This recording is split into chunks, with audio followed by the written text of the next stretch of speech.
It would help if I got off mute. Good morning. Morning. Morning. Okay. All right, you're good. All right, good morning, everybody. I am Sean Scanlon, the House Chair of the Finance, Revenue, and Bonding Committee. Today is April 5th, 2021, and we are having a public hearing. We'll open it to my co-chair, Senator Fonfara, for any opening remarks. I'm good. Thank you, Mr. Chairman. Anything from Representative Cheeseman or Senator Martin before we get started? Happy April, everyone. All right. With that, we'll commence the April 5th public hearing. And Mr. Spinella, please let our first witness know. Yeah, first up we have Anna Duragzi, and followed by Randall Collins, and then Betsy Guerra. Those are the top three. So Anna would be first. All right. Thank you. Good morning. Good morning, Senator Fonfara, Representative Scanlon, ranking members, and members of the Finance, Revenue, and Bonding Committee. My name is Anna Duragzi, and I am one of the policy directors at Aarp Connecticut. Aarp is a nonpartisan social mission organization that advocates for individuals age 50 and older. We have a membership of 38 million nationwide and nearly 600,000 here in Connecticut. And one of the issues that we hear about a lot from our members is the cost of long-term care insurance. We support House Bill 6674, an act establishing an income tax credit for long-term care insurance premium payments is a good first step in helping older adults purchase and retain long-term care insurance. Aarp Connecticut has a wonderful volunteer named Bob who lives in Avon, and he offers a really good illustration of how many long-term care insurance policyholders have found themselves between a rock and a hard place in recent years. Bob purchased a long-term care policy in 2002 for himself and his wife, and at the time their premium was a little more than $6,000 a year. Bob and his wife are going to be 89 and 87 this year, and their premium for that same policy that they purchased 20 years ago is going to be $17,681 just for this year. Paying such a high annual premium presents a huge financial problem, but Bob's understandably scared to let go of the policy and potentially have to pay out of pocket for either home and community-based services or nursing home care, which in Connecticut can cost an average of almost $170,000 per year. People like Bob need help, and it's in Connecticut's best interest to offer them assistance. When people do not have insurance to pay for the cost of long-term care, the state almost always ends up eventually picking up the bill in the form of Medicaid.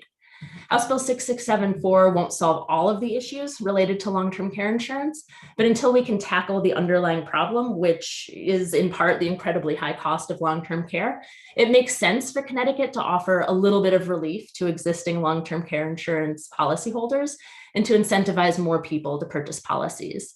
6674 will be most effective in incentivizing the purchase of new policies, since it offers the greatest benefit to individuals who are still in the workforce and have taxable income. It provides some relief to people like Bob, who lives on Social Security and a naval pension, but as Connecticut continues to phase out its tax on retirement income, House Bill 6674 will be a little less effective. 30 seconds, ma'am, 30 seconds. Okay, thanks. Will be a little less effective in helping those existing policyholders, many of whom are retired and have Social Security, pensions, annuity as their sources of income. All of that said, we need to start somewhere to provide relief to consumers like Bob, who are just trying to look out for their future and their families. So thank you for the opportunity to share Aarp Connecticut's support for House Bill 6674, and thanks for your interest in this important issue. Thank you, Anna, and good to see you.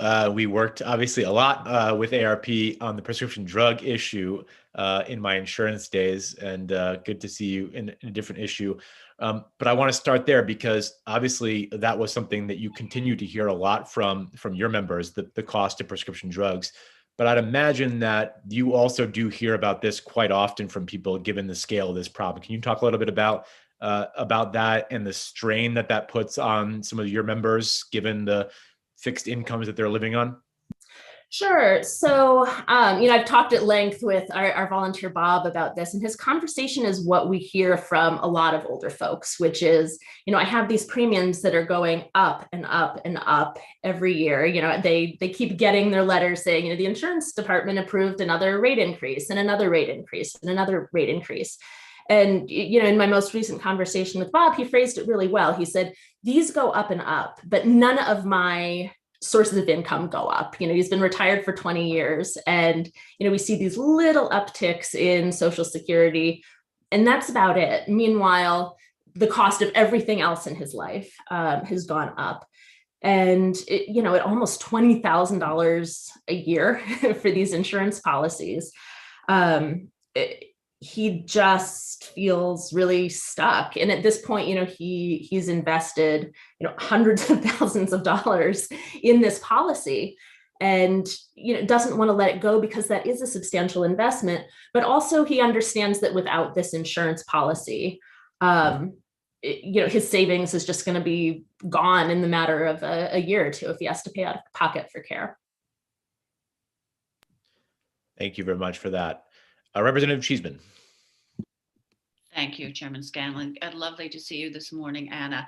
So I have a question with regard to premiums and the Connecticut Partnership Program. And I wondered how this plays out with people like Tom, if with regard to, and with people looking at new policies, because I believe that allows you to have some level of the long-term care, incentivizes you, and also protects your assets. So can you explain that for me, please? This may be slightly off topic, but I think it's important to look at this holistically. Yeah, and I don't have a great grasp on that piece specifically around, around the plan that you're talking about. I have heard I don't know if complaint is the right word, but I have heard from some consumers who have said, I thought this was somehow like a state endorsed policy. The premiums are going up, and so they end up being mad at the state of Connecticut, thinking, why aren't there controls around, around the premiums that I'm paying? That's mostly what I hear from folks about. And this may be a conversation I need to have with other people. So you certainly, I can understand the frustration, and the actuarial analysis, as we know from the beginning, just didn't play out the way the insurance companies thought they would. Hence the huge number of companies exiting the market and the need to increase these costs. Yeah, sorry. No, go ahead. I was going to say, I think, from what I have heard from folks in the industry and the insurance department, you mentioned the actuarial analysis. And I think, one of the factors there is that they just didn't expect these policies to have the longevity that they have. People have these policies and they just do not want to let go of them. And, I think Bob is a great example of that, year to year, is in his best interest to kind of take a gamble on almost $20,000 of premiums. No, but they see, that they're just going to fall off a cliff if they don't have. Well, you have those sunk costs, and at that point, it's harder to write them off than to scrape up the money necessary to keep it going on the chance that you will need that care. So thank you so much. I know this is an effort, one that you've been working on, and also Representative Scanlon, and, it's really a bipartisan issue there. We have so many constituents who are faced with that. So thank you for your input. I will do my homework on the other issue. And again, thanks so much for your being here today and your testimony. And thank you, Chairman Scanlon. Thank you, Representative. And that is a Sophie's choice decision that a lot of my constituents and people around the state have come to me with in my years as insurance chair, where they've paid maybe upwards of $100,000 of premiums over the course of their life. And yet it's becoming so unsustainable that they're having to make the decision of, do they continue down the road or do they just walk away from something they've spent $100,000 on potentially? The purpose of this bill is to make sure that nobody has to make that choice. And that while the industry tries to grapple with what's causing this, which is a very convoluted and difficult thing to solve from a public policy perspective, and I know firsthand because I tried and failed to do so for 4 years, this would give folks at least a little bit of comfort in the meantime, while people that are smarter than me try to tackle this issue. So I thank you, Anna, again for being here. Senator Fanfara. Thank you, Mr. Chairman. Morning, Anna. What is AARP's position with respect to these policies? I think so. Our policy is a little bit complicated on this. As Representative Scanlon said, I haven't been able to come to the table and say do X, Y, and Z, and it solves the problem. Our What is your position? overarching. What is the organization's position regarding the policies in general? Not about a solution, but about the policy in general. Do you advise your policy, members? Sorry? Does the ARP have a position regarding its members signing up for these policies? I think we're agnostic on that point. I mean, I think our overall policy position is that people should have as much choice as possible to choose how they live as they age. And this is a tool. To choose a bad policy? You don't have a position on your members putting themselves into this situation that Representative Scanlon is talking about, the chairman is talking about? Yeah, so I think our policy, our organizational policy is that if people are going to make a choice about purchasing long-term care insurance, is that they should have information and some expectation of stability moving forward. But we haven't taken a position in terms of, absolutely don't buy these or absolutely buy them. Your organization is a very powerful one that has a huge presence in the legislature annually. You bring up your members in their red sweaters and hats and whatnot, and yet you don't have a position regarding whether or not your members should, and seniors or others who are considering these policies, that they're good or bad for folks? We don't, as I said, we don't have a hard yes or no position on that, in part because there aren't a lot of other good options for financing long-term care insurance. So you think would I personally purchase one of these policies? I'm not sure that I would, but that's not, something that AARP has said definitively to our members one way or another.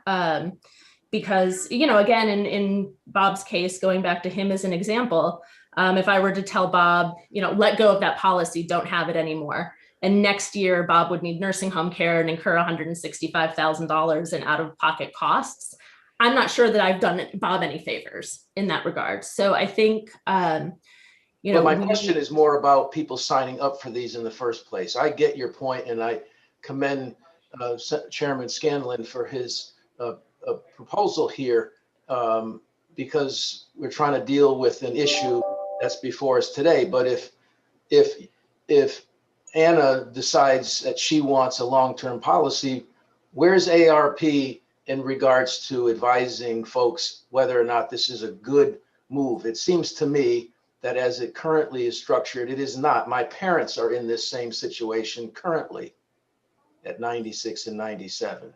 Oh. And so I think a lot of folks, either with their parents or grandparents, or they themselves are in this situation. And I'm a little bit surprised you're here testifying on behalf of this initiative, which is great, but yet more people continue to, without guidance from AARP as to whether this is a worthwhile or a prudent decision on their part. I mean, as we mentioned in our written testimony that this is sort of a first step. There's a lot more work to be done in terms of addressing the overall cost of long-term care. And I'm sorry that I can't give you a more satisfactory answer. And I do understand your concern that, if we pass this legislation, does that just create incentives for people to buy into a system that, is costing a lot of money and not necessarily working? Maybe you can bring that back to the folks who you work with. All right, I will. Thank you. Thank you very much. Thank you, Mr. Chairman. Representative Ziogas, followed by Representative Mastro Francesco. Yeah, hi, good morning. Anna, there are two things I wanted to address with you, I think. One, I wanted to ask you, how does this integrate with the tax deduction they get on the federal return? for deductibility of their premium. And then secondly, if I can address, maybe talk a little bit about the general state of the business, because I'm in this business. To Senator Fanfara's question in part, they're selling far fewer individual policies on an annual premium basis than they ever did. And the trend in the business tends to be a life insurance policy with a long-term benefit rider on it, which is a substantially different animal than what you're talking about. And there was a long-term care partnership that was a policy that was endorsed by the state of Connecticut to encourage people to buy these policies back when. And one of the primary sources of insurance for that was the GE policy, which has turned out to be a pretty general disaster for the public. And there are far fewer participating companies in the business. There's only one or two now writing individual annual premiums. So there's a whole different benefit structure involved than there used to be.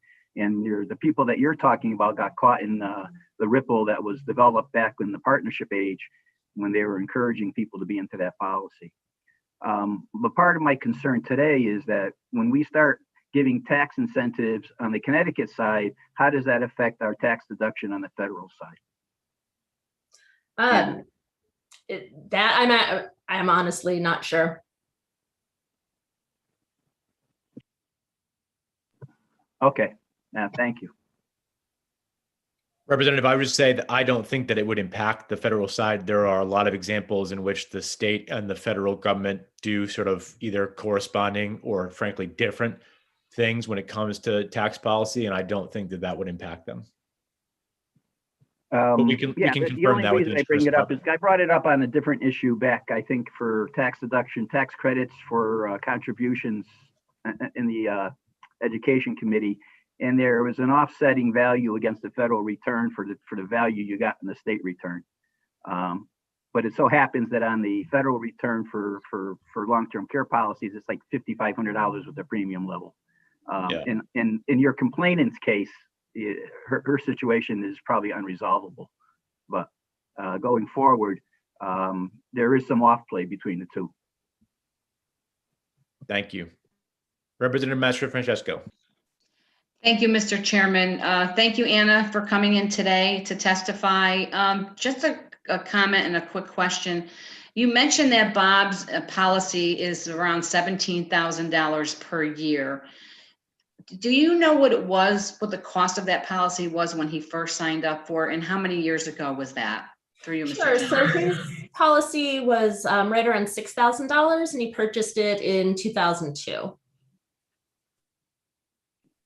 Thank you. And how could you mind me asking, how old was he back then in 2002? He was late 60s, I believe. Okay.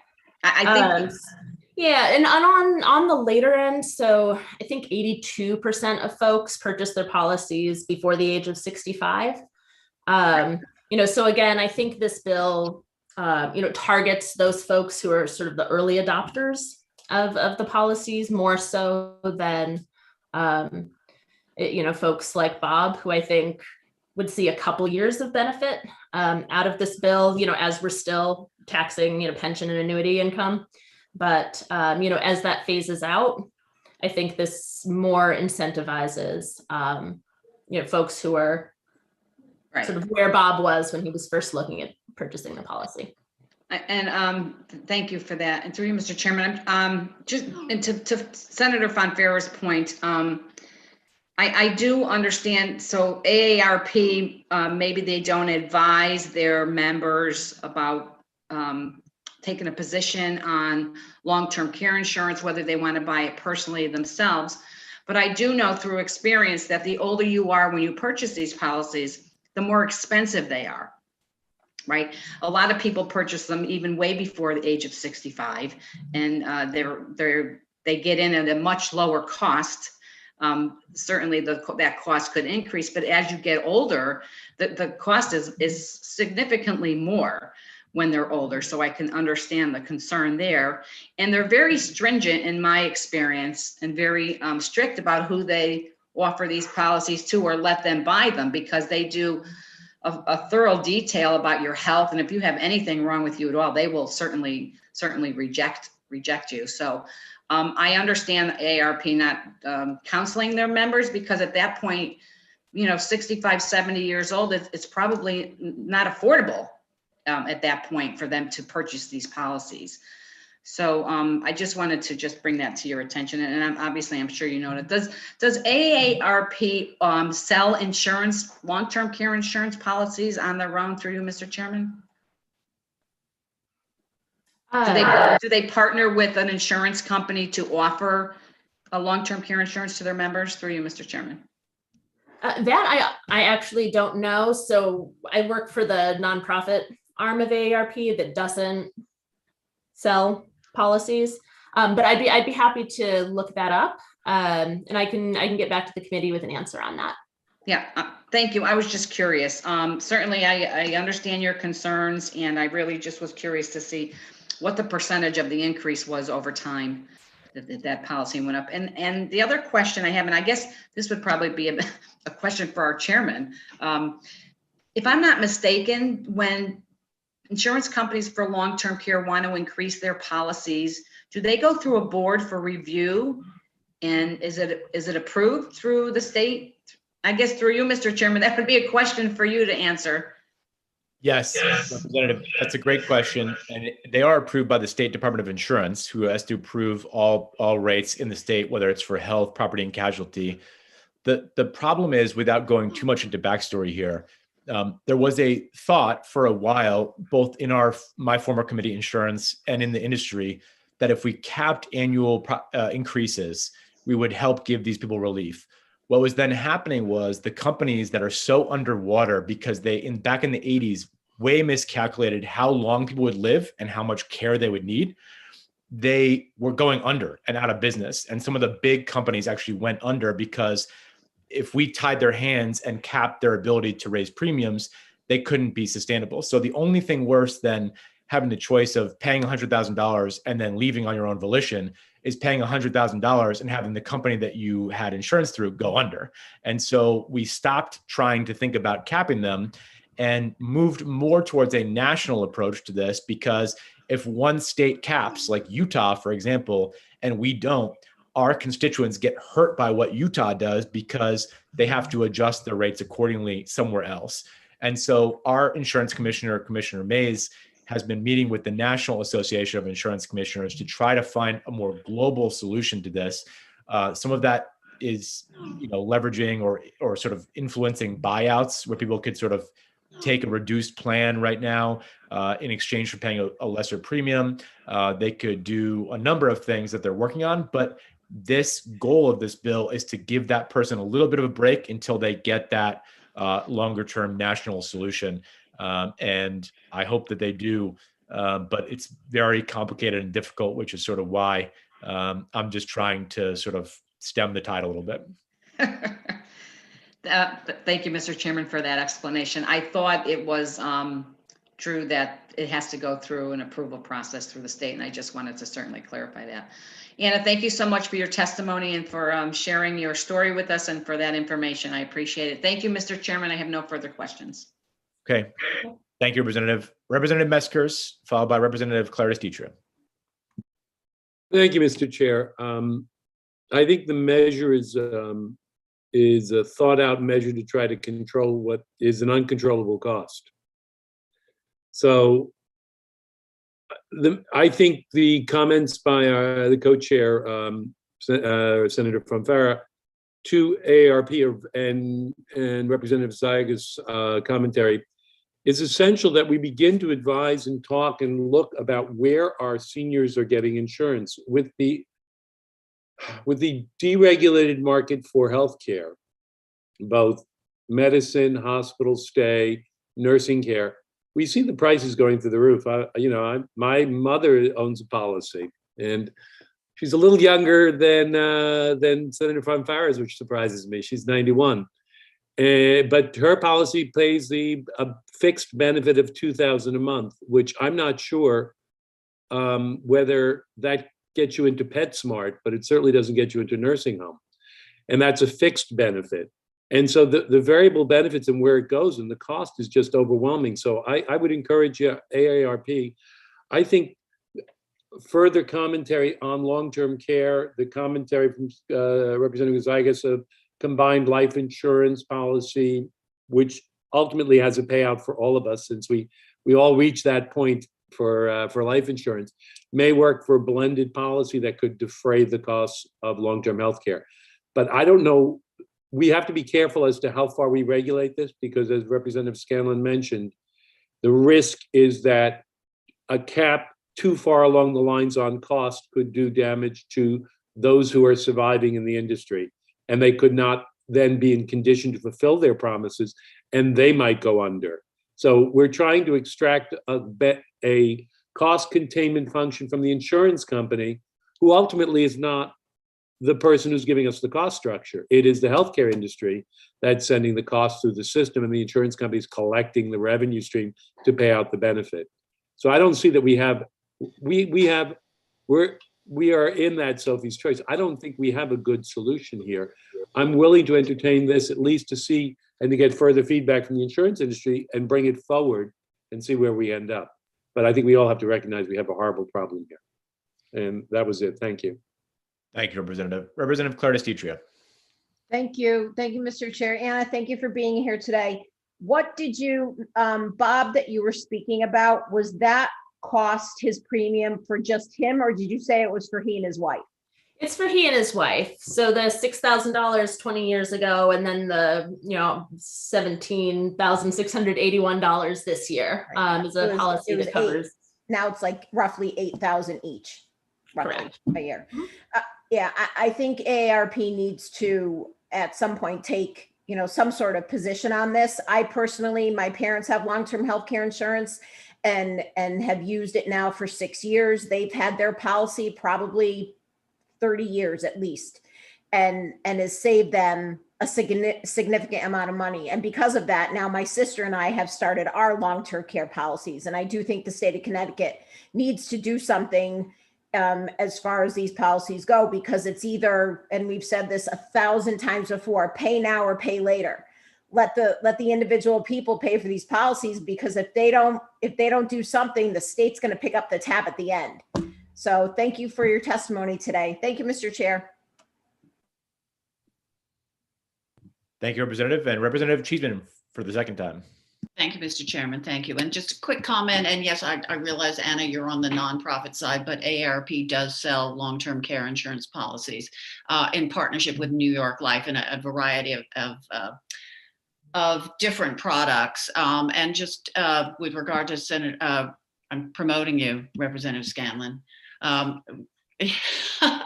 Comments. Yeah, in Connecticut in 2019, New York Life saw an increase of 45.9% for long-term care policy sold between 2002 and 2012, and the state insurance department agreed.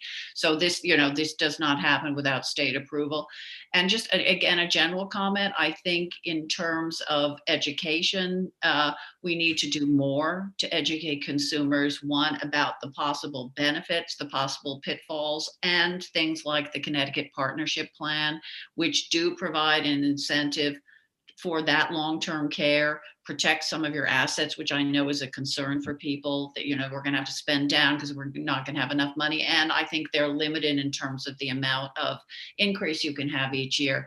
But this is, in some ways, this is a good problem to have because people are living longer. But unfortunately, sometimes that longer life does mean the last couple of years you are going to need that long-term care, whether it's in your home or in a nursing home. And we need to do what we can to incentivize people to, prepare for that if they're in a position to, and to continue to make it affordable. So I look forward to this conversation continuing. Thank you for your indulgence, Mr. Chairman. Again, thank you for coming today, Anna. Thank you, Representative, and thank you, Anna. Good to see you. Great, thank you. Next up, we have Randy Collins, followed by Betsy Guerra. Good morning, everybody. My name is Randy Collins. I'm an advocacy manager with the Connecticut Conference of Municipalities, here today to talk about House Bill 6655, an act concerning municipal taxation and incentivizing regionalization. These are all issues that CCM has long talked about and advocated for in terms of relief from the property tax, revenue diversification, and efforts to encourage regionalization of services. We do have concerns with some aspects of the bill. First off, as our read of the bill, and don't think that this is what the intent is, but as we looked at section 1.5 sub B, our read is that this would impose a tax levy cap of 2.5% of the net grand list on a municipality, and require municipalities that are that are taxing beyond that to reduce their costs by 15% a year. This is a significant change for many municipalities in order to bring that down. I think some of our initial reads were, communities, even smaller communities like Salem is currently at 3.2% of their net tax levy. Portland, Connecticut is at 3.4%. So, and even in small towns where a budget is 12.1 million, they'd be looking at having to reduce by $2.8 million. We understand that this would be offset by the ability to impose local tax options such as income tax, sales tax, goods and services. But there are also concerns with with some of those aspects. One, CCM has argued, we've looked at tax diversification, the need to maintain uniformity and consistency among taxes. Even when we're looking at sales taxes, if you have a franchise owner with multiple businesses in many different towns, it'd be very complicated for them to collect different varying tax rates at different points, return that. Is it returned to the, is it collected by the town, by the state? Imposing a local income tax, towns, I think, are very concerned of the infrastructure that would be needed to do that. But certainly these are things that we would look to work with the committee to figure out those specific details. Obviously, this is a great conversation starter on an issue that we sorely need. There's very promising incentives for regionalization in terms of reimbursement based through the municipal revenue sharing account with incentives, 10% reimbursement for interlocal agreements on education, 5% for police and fire, and 2.5% for other services. We look to see how those, for some municipalities that don't have police, they're not options that are there. Some towns, I grew up in Salem, Connecticut, we've had a long-standing commitment with or agreement with East Line to provide high school services. So you can see where a lot of these, it's not a one size fits all. And there are aspects 3 minutes, Randy. For a lot of different towns. We would like to see some more work on the cost containment side. But again, we appreciate this bill coming forward and really look forward to the opportunity to working on this. Thank you. Thank you, Mr. Collins. Thank you for being here today. This bill is intended to start a conversation, so I'm glad you are excited by the prospect of that and are here to join it. I would just say at the outset of this that I totally understand that breaking the land of steady habits over reliance on the property tax is not the easiest issue to tackle, but it's an important one that I think we have to if we are to ever address some of the systemic challenges that I think we face as a state. And the property tax over reliance, I think, can be traced back, or you can trace a lot of problems back to that issue. And that's why, we're putting this bill forward today. First of all, on your initial premise, I do see that some of the testimony that's been submitted today has been with that same understanding. That is the wrong understanding. It's a 2.5% annual increase, meaning that the town of Guilford could not increase their taxes in 1 year by more than 2.5%.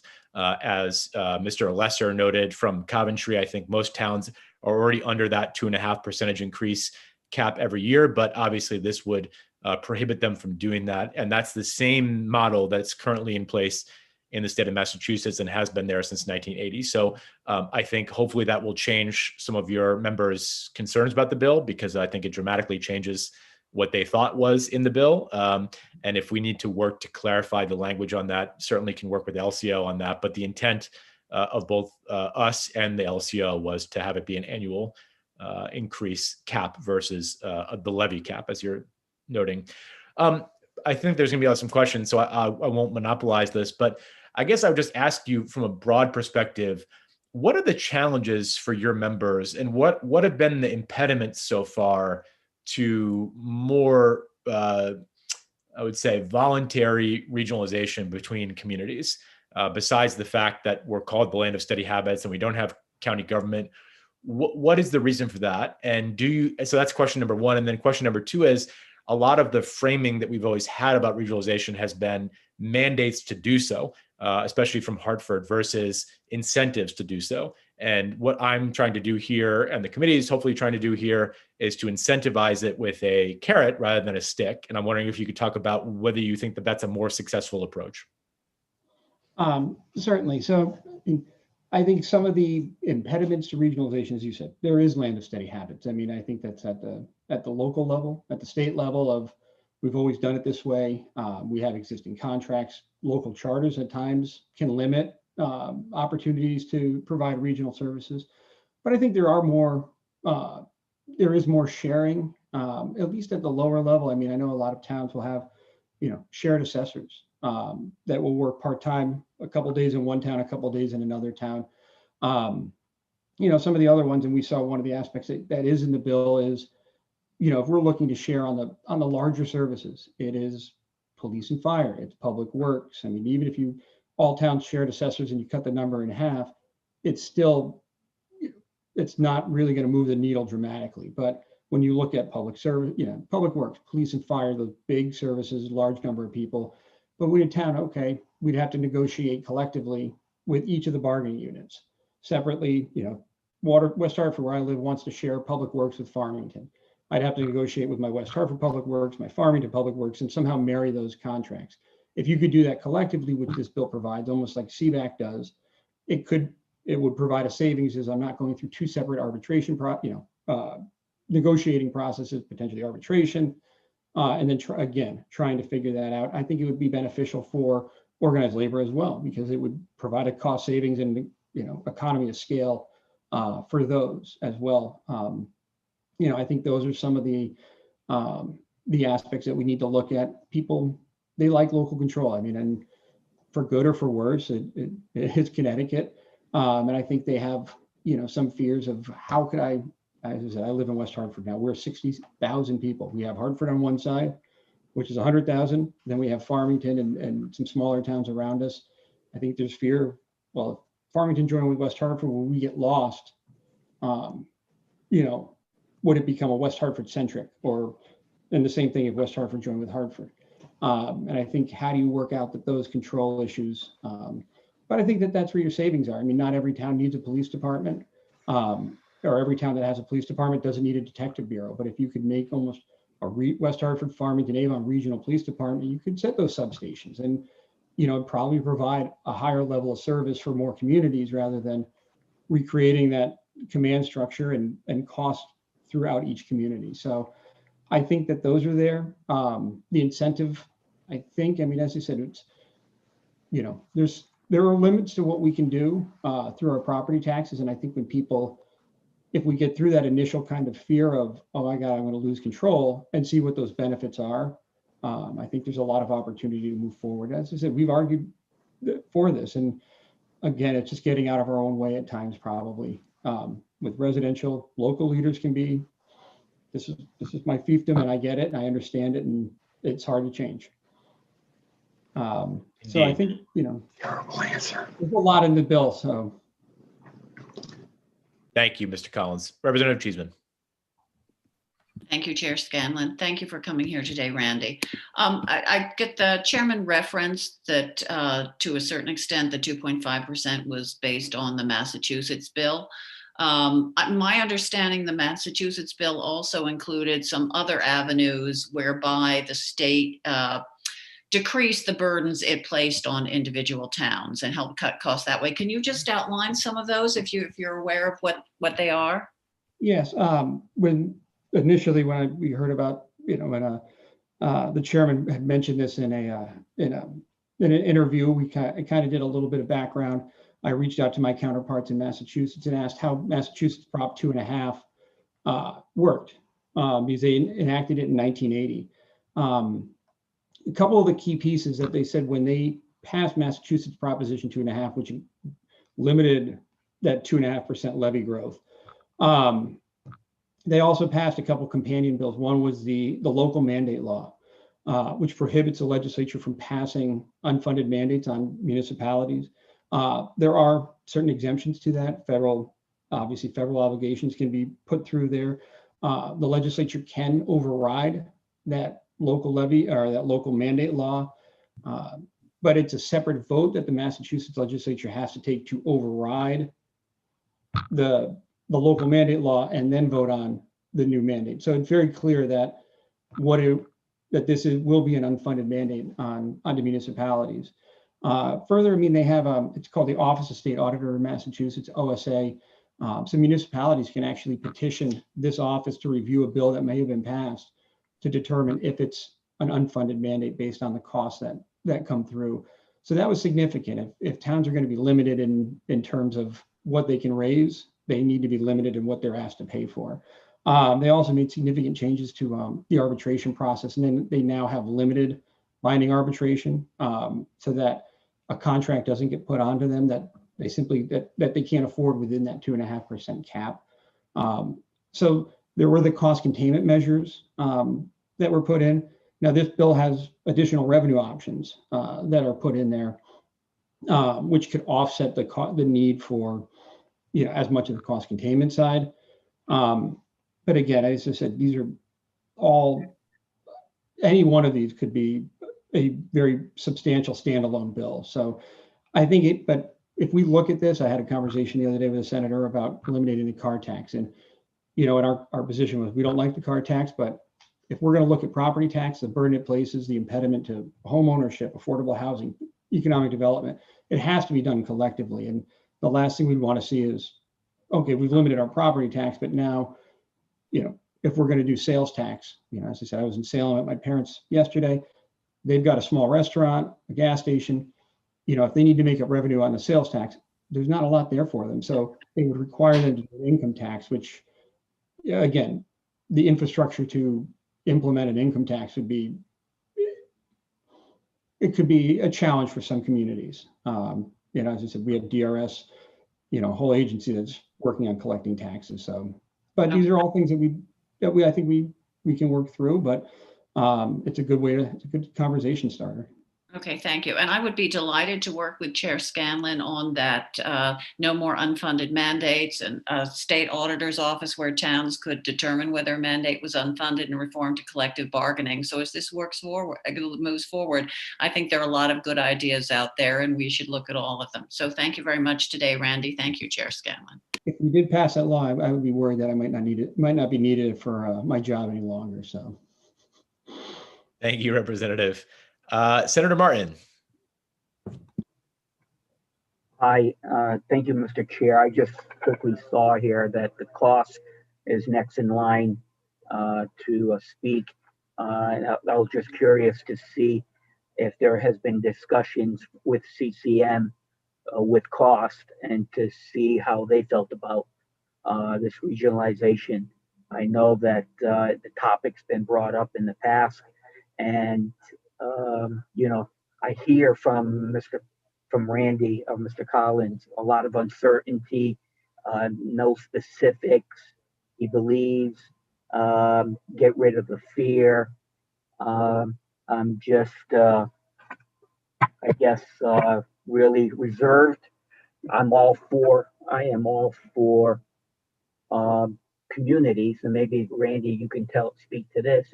Isn't it not already taken place? Some of the expenses that some of our cities and towns, because I've seen a city and a town, a small community, decide collectively to say, listen, let's agree to share these services, and they work it out on their own. Why would we want to move forward with this bill as opposed to just let the communities address it within themselves? As I said, I think a lot of our communities do share some aspects. As I said, there's a lot of things that are done regionally through the COGS. There's, as I said, different communities have different needs, but at some point, do we need to start are there incentives to looking at it at larger levels? As I said, that idea of community policing, would that work? I mean, as I said, I grew up in Eastern Connecticut, and there's a number of very small police departments. Some are staffed with, state troopers, they have constables with state trooper oversight, but if there's the idea, but I mean, if you were to regionalize some of those broader, bigger public service work areas, it would have a cost to do that, to get there before you realize the savings. If towns knew that there was an incentive out there, to provide some of that, then maybe it would start more serious conversations then. All right, I'm going to have to outlay the expenses, the negotiations, reworking contracts, scope of service. How would this work? I think that, towns don't have a lot of extra dollars right now. I know they're worried how they're going to come out of the pandemic and what that's going to look like on their property taxes and collections as they go forward. But I think the idea that there's an incentive, there's a carrot rather than a stick. I think that will spur conversations. I know, as I said, I grew up in Salem. We've been going to East Lyme High School for years. Yet Salem still has a part-time superintendent, for 340 some odd students, plus, all that administration, even though, I know that there's been conversations about, can we buy into the, share the cost of the East Lyme superintendent, to cover both districts and then just have a local school system there. I mean, and all of a sudden say, hey, is there savings of doing that? Again, Eastern Connecticut, how many towns feed into Norwich Free Academy? Could you do some of the back office education side of one curriculum coordinator that works out of Norwich? So all of the students that feed in from all those different towns are working off of, they're all working off the same curriculum. So when they get to that shared high school, they've all learned the same things going forward. I think that there are opportunities, but I think when, a number of years back, Senator Looney just proposed a bill about regionalization of school, and you thought the world was set on fire of over 4 or 5 lines, rather than having a conversation of what could this mean? How could this work? People make the worst assumptions of, oh, you're sending my kids here, or you're closing my school. I think at some point, these are conversations that we need to have, and to reduce the cost burden on towns, make ourselves more competitive. Right now, it's a property tax. So, and obviously we're more reliant on internet sales. That's harder on our brick and mortar retailers as they're competing against, across the state, across the country, across the world. If you're a brick and mortar retailer in Hartford, you're paying 70 mils on your business. How can we bring that burden down to try to encourage local businesses? Same with restaurants, homeowners. So we need to start where a land of steady habits, and we've lived on the property tax for years. It's very steady. We have high collection rates, but is it the best process? And, let's have that open discussion of how to go forward. So I guess what I'm hearing you say, to some extent, you said a little bit regarding that, that their communities are really down to, I guess what I'm seeing is most of the communities are operating very lean. I don't see how the regionalization of communities of services, school districts or police, fire, or public works, at best, we would be consolidating perhaps a superintendent, but still, because communities and school districts are operating pretty lean, the savings would be minuscule. So I just struggle, and I look forward to listening to what Cost has to say with what this bill would do, and what type of savings we would, as communities would decide to merge, or we would be encourage them to merge.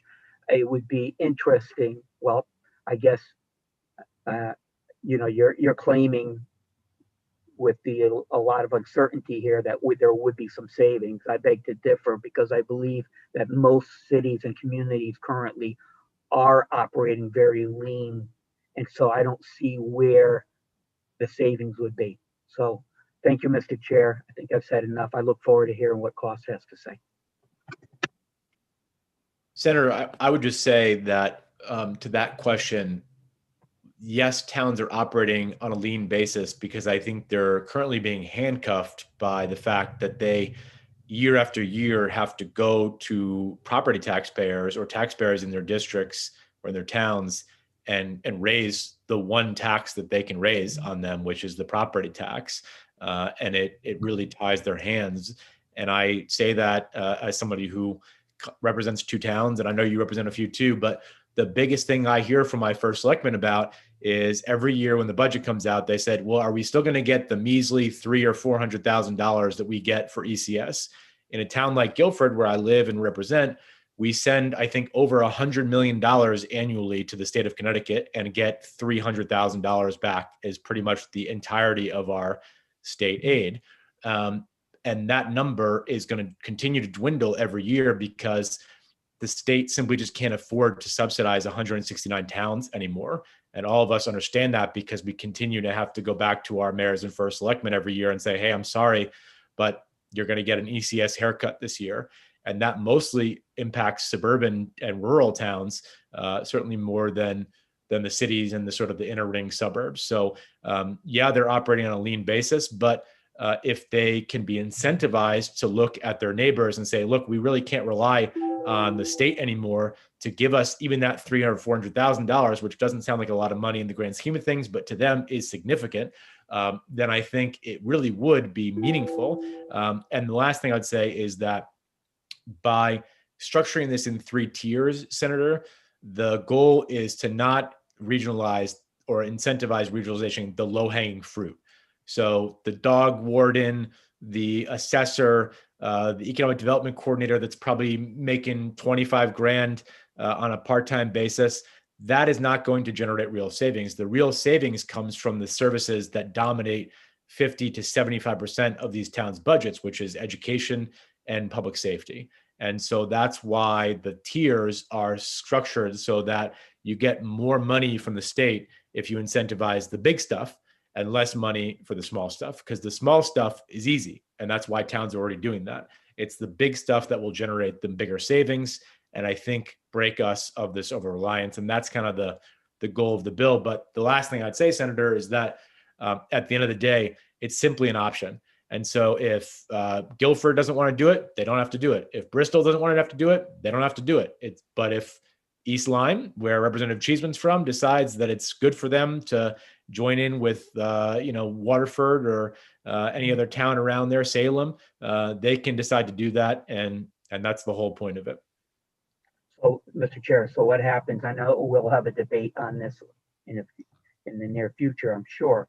But when the incentive disappears, like a lot of promises of the state of Connecticut has done, what happens at that point? Does it become the responsibility of those communities at that point to take care of the lack of incentive that the state has given them?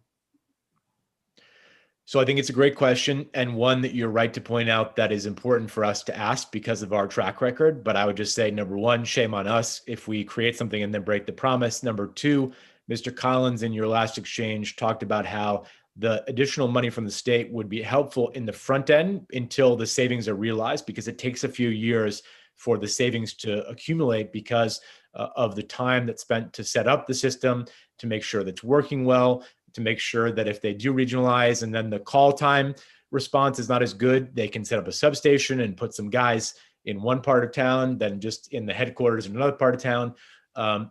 If we were to break our promise, which again, I hope that we do not do, and certainly would not want to ever vote for myself, having worked to create this program, they would see a benefit that if they were to have a reduction of the state money or they were to lose it, again, worst case scenario, they would still begin to see some savings because of the regionalization that they decide to do. We'll hold a debate for a future time. Thank you, Mr. Chair. Representative Nuccio. Thank you, Chairman. Where is he? Thank you, Mr. Collins. How are you? I'm good. And yourself? Oh, I'm pretty good. So I'm kind of wondering your take. I've been involved in a lot of the CCM calls as being the chairwoman of the town council in one of the towns that I represent about the property tax. So if I'm reading this one correctly, is it your understanding that this is just a cap, the 2.5% cap on spending, or is there going to be a reduction in what the mill rate currently is for a town? As I said, I mean, I think we have a little bit of confusion in how we're reading the bill. I understand that talking to Chairman Scanlon, that the intent is it would be a cap on the increase to no more than 2.5%. As I said, we have a little bit of questioning about the current language, but certainly if that is the intent, it's much easier than capping the existing property tax levy. But I don't think it has anything really to do with the mill rate versus, again, what you would have to, if you wanted to adopt a budget initiative that would exceed, 102.5% of what you had spent the previous year, you would need to get either local approval through a vote or a local referendum, whatever that process would be. So there are options to exceed that, but I don't know many communities that actually exceed a 2.5% tax increase on any given year. But it does at least allow, if unforeseen circumstances would require that to exist. But again, I think the specifics of the language can be worked out. As I said, we were concerned reading it that it was a tax cap levy in addition to a spending increase, and that was a little bit problematic. But as I said, if it's a tax increase cap with the revenue diversification options and some of the regional incentives, that could be workable. And that's something that, as I said, CCM's been arguing for, to get away from the over-reliance on the property tax for years. In these forms and in the different pieces of the bill are all things that CCM has long asked for. How do we actually spell them out, provide the needed specifics and the timeline to do it?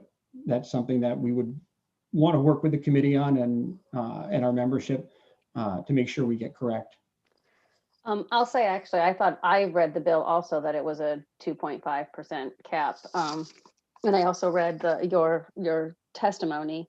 I was concerned also if it was a 25 mil maximum that you could charge. So I guess I'm wondering if it's a 2.5% cap, is it your understanding then that if we capped at 2.5%, but say we needed more for something else, that would be when we would institute either this income tax or additional sales tax? Yeah, I mean, and CCM on the local revenue diversification, we've long, again, another one of those issues that in my years at CCM, we've talked about revenue diversification and not being overly reliant on the property tax. In 2017, we had put out a report called "This Report is Different," and we're currently working on a newer version through a property tax reform commission within CCM that looks at some of those. And at the time, we came up with a property tax, a local sales tax option, which at the time, I think we had raised it from this current 6.35, recommended to 6.99, which kept us in balance with below the states that we're currently at, but not above. We wouldn't jump anybody, but implement that statewide so that it was uniform and provided consistency for businesses to make it easier for collection. And then we had a distribution that was based on kind of a 60% based on a pilot reimbursement formula, and then a 60% or 40% based on LOCIP. So, and that took care of everybody so that, some towns receive a significant amount of pilot, some towns receive more LOCIP. Actually, Bridgeport doesn't receive as much pilot as some of the other large cities, but, and that way, municipalities that don't have a lot of retail or sales can still benefit from their residents paying in, and again, there were concerns even among our members at the time. I mean, that deal was worked out at the time between Mayor Braun of Hartford and First Selectman Leo Paul of Litchfield. You know, Yeah, I'm one of the people who've had concerns. I've been pretty vocal about that. So I get concerned with a lot of these bills because if we're talking about capping or stopping the 30 property seconds tax. on the question and answer, 30 seconds. Thank you, Thomas. And then instituting other plans that are going to be administered elsewhere, it's just going to result in the towns having to raise their taxes again to cover the stuff that they can't cover. So I guess I'm going to have more questions for Representative Scanlon, since this is his bill, to try to make sure I understand it before going forward. But thank you very much for your testimony. I appreciate it. Thank you, Representative. Representative Mastro Francesco. Thank you, Mr. Chairman. Mr. Collins, thank you for coming in to testify today. I was just curious, through your members, did the discussion come up on what would happen with the 2.5% increase during revaluation year? How would that affect that? We have not actually had the time to vet this fully with our members. We have actually a legislative committee meeting tomorrow, so I am sure it will be the subject of conversation. And I don't know the specifics of how reval would affect this. But if, as I said, if you're looking at, as I said, if it's based on a tax levy, actually a tax levy allows, if you have grand list growth, your tax, at least in Massachusetts, your increase can be based on, it does allow for your property tax increases to capture grand list growth. So it's not a hard cap that's set one day. So if you bring new properties online and have development, it increases the total tax levy that within your municipality, and that provides you with room to grow. And that's what Massachusetts has said. One of the reasons that they've been able to work with this since 1980 is they've actually had property tax growth and expansion. So then this cap that they have allows them to work and grow through that process. So it's not, just necessarily fixed at that, it's a tax cap.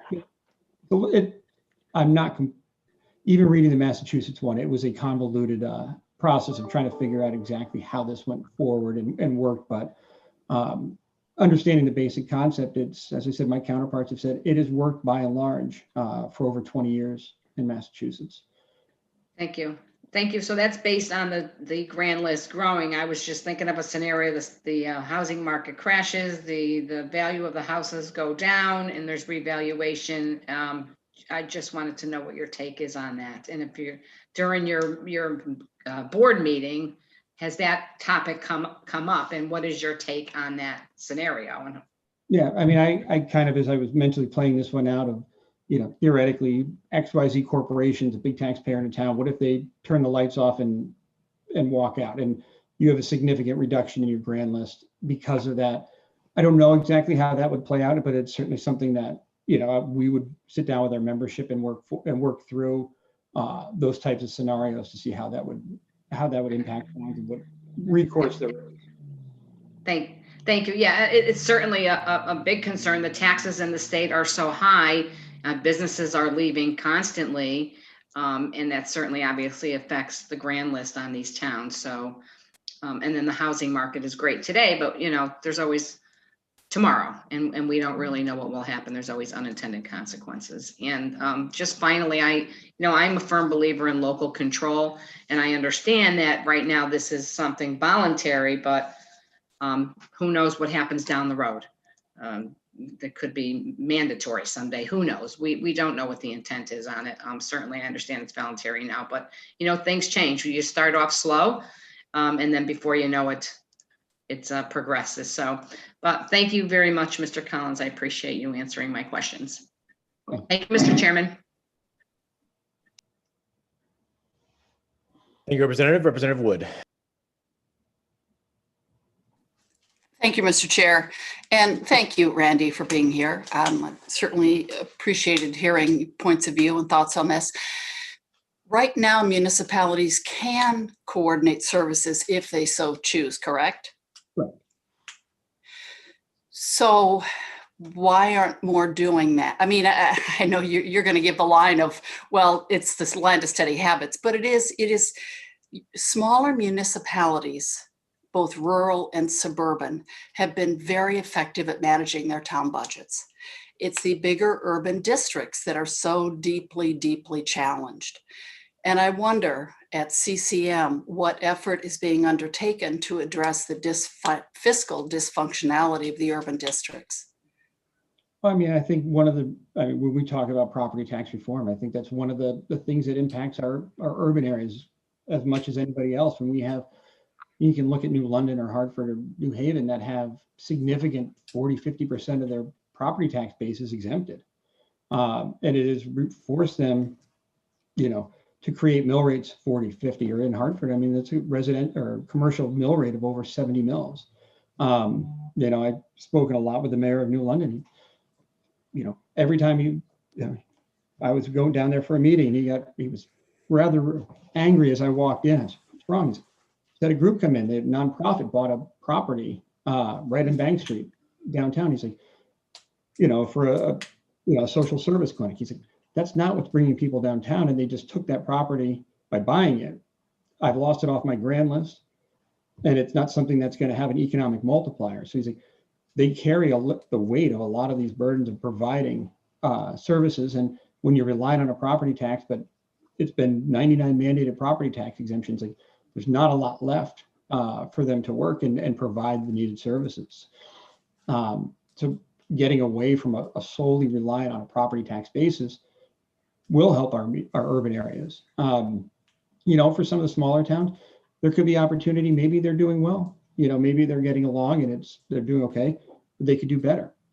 As I said, we've talked police or even fire. I mean, a lot of your smaller fire departments now are having a hard time staffing volunteers. Just the nature has changed where people work further from home and they're not there to answer, a call in the middle of the day.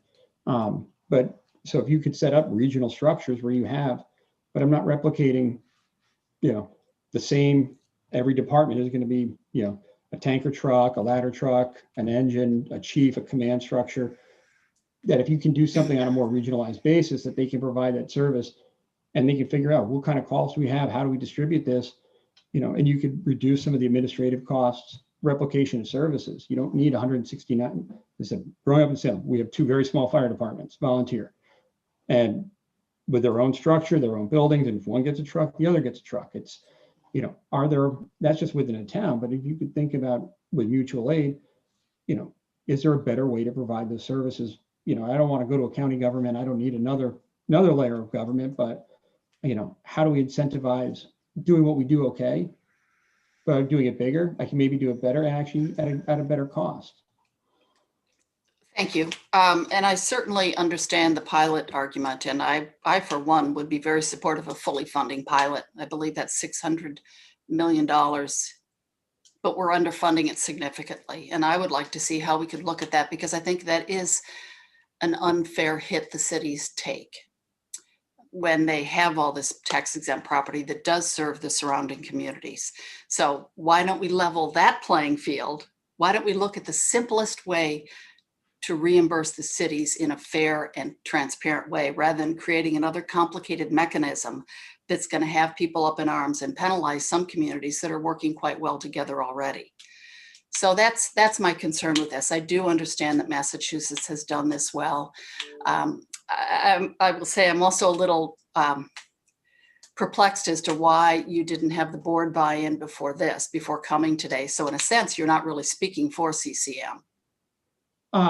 This is one of those but these are all issues that we've argued. So even as I've said, like this, maybe 6655 is not the language that we would, if this was a bill that was being voted on the House floor today, I think we'd have different conversation and different concerns. But in terms of, it's hard for CCM to argue against property tax reform, revenue diversification, regionalization. These are all issues that we've asked for, that we've argued for, and to have this conversation before the committee.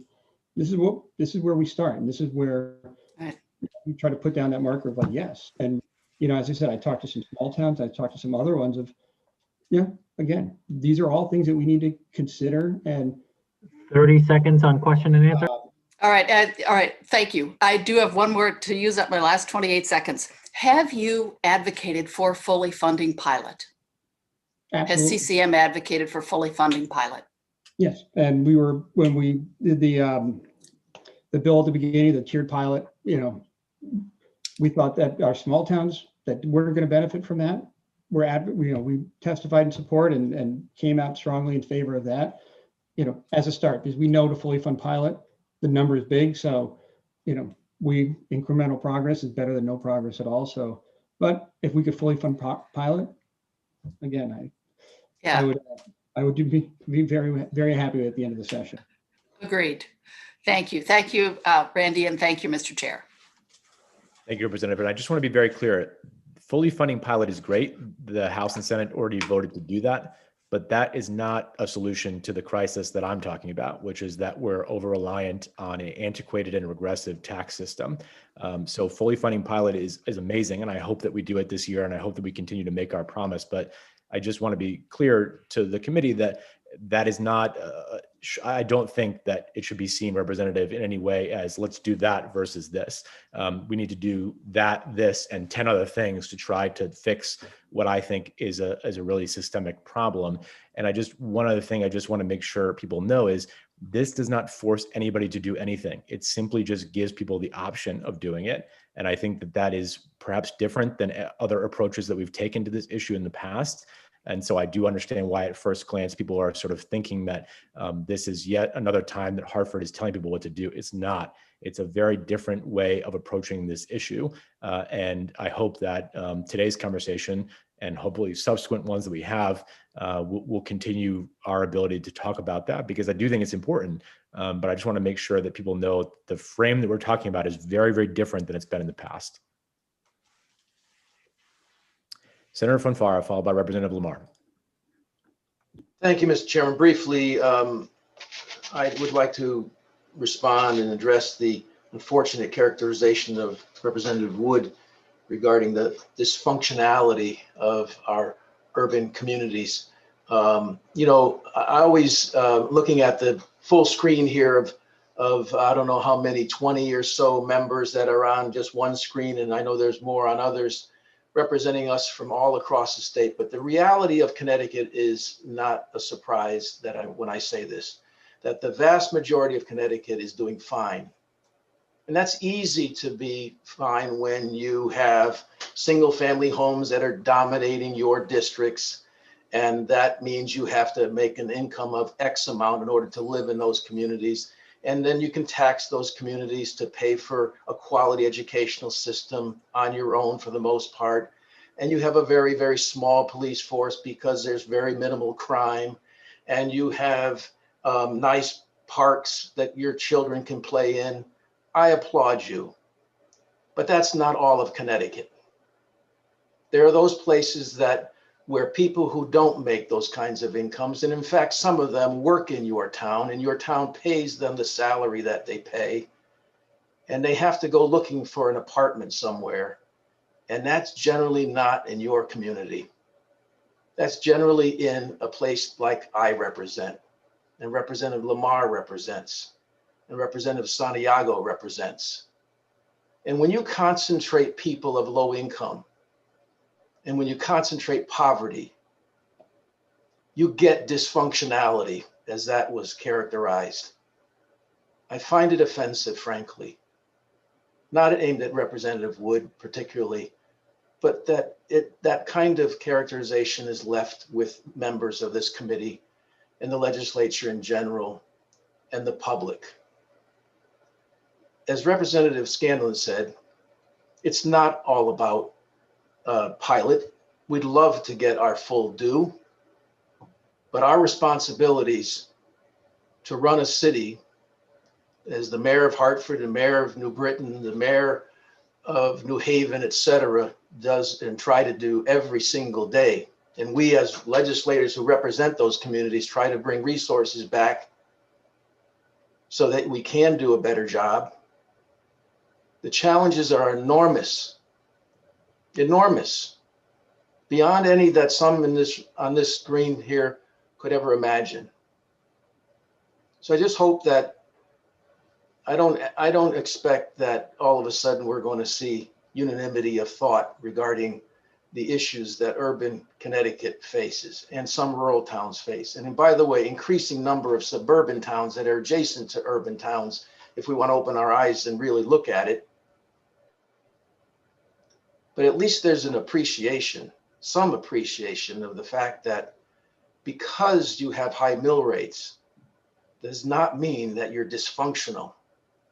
It means we have a limited tax base and enormous responsibilities and challenges of running our cities and towns across this state. Thank you, Mr. Chairman. Representative Lamar. Thank you, Chairman. And as usual on these issues, Senator Farah and I are pretty closely aligned, and my comments were largely in the same vein. The idea that our communities are dysfunctional just because they're larger or cities, as was indicated, is afactual and ahistorical, frankly. The communities in Connecticut that spend the most per capita are our suburban communities.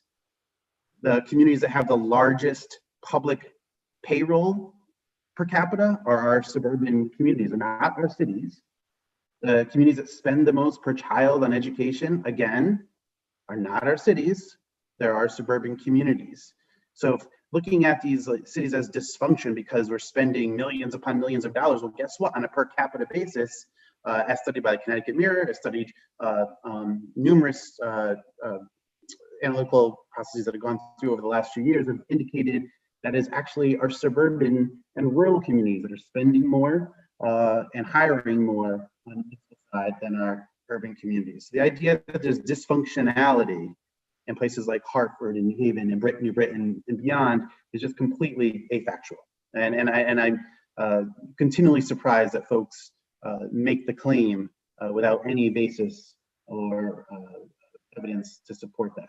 Mr. Collins, I want to thank you for coming here today on behalf of CCM. Thank you for leading on pilot issues in the legislature for a number of years. CCM has always been pushing on pilot, and I appreciate your continued willingness to do so this year as well, and for having this conversation with us. I think Representative Scanlon indicated in his comments to you that this is a completely voluntary program, and I think that's attractive about it and a little bit different than we've considered it in the past. And I think your comments to that point were very useful. Is there, and you said it's different than if this was on the House floor today, if we're voting on the House floor, are there specific recommendations that CCM wants to make or could make as we move forward that could help us build a better bill that would be more attractive to more communities who are willing to take part in this? I mean, certainly. I mean, as I said, when we look at as I said, we'd want to make sure we clarify some of the languages that there might be confusion on, but on the local revenue policy, as I said, we would certainly look to see something more uniform than 169 varying local sales tax rates.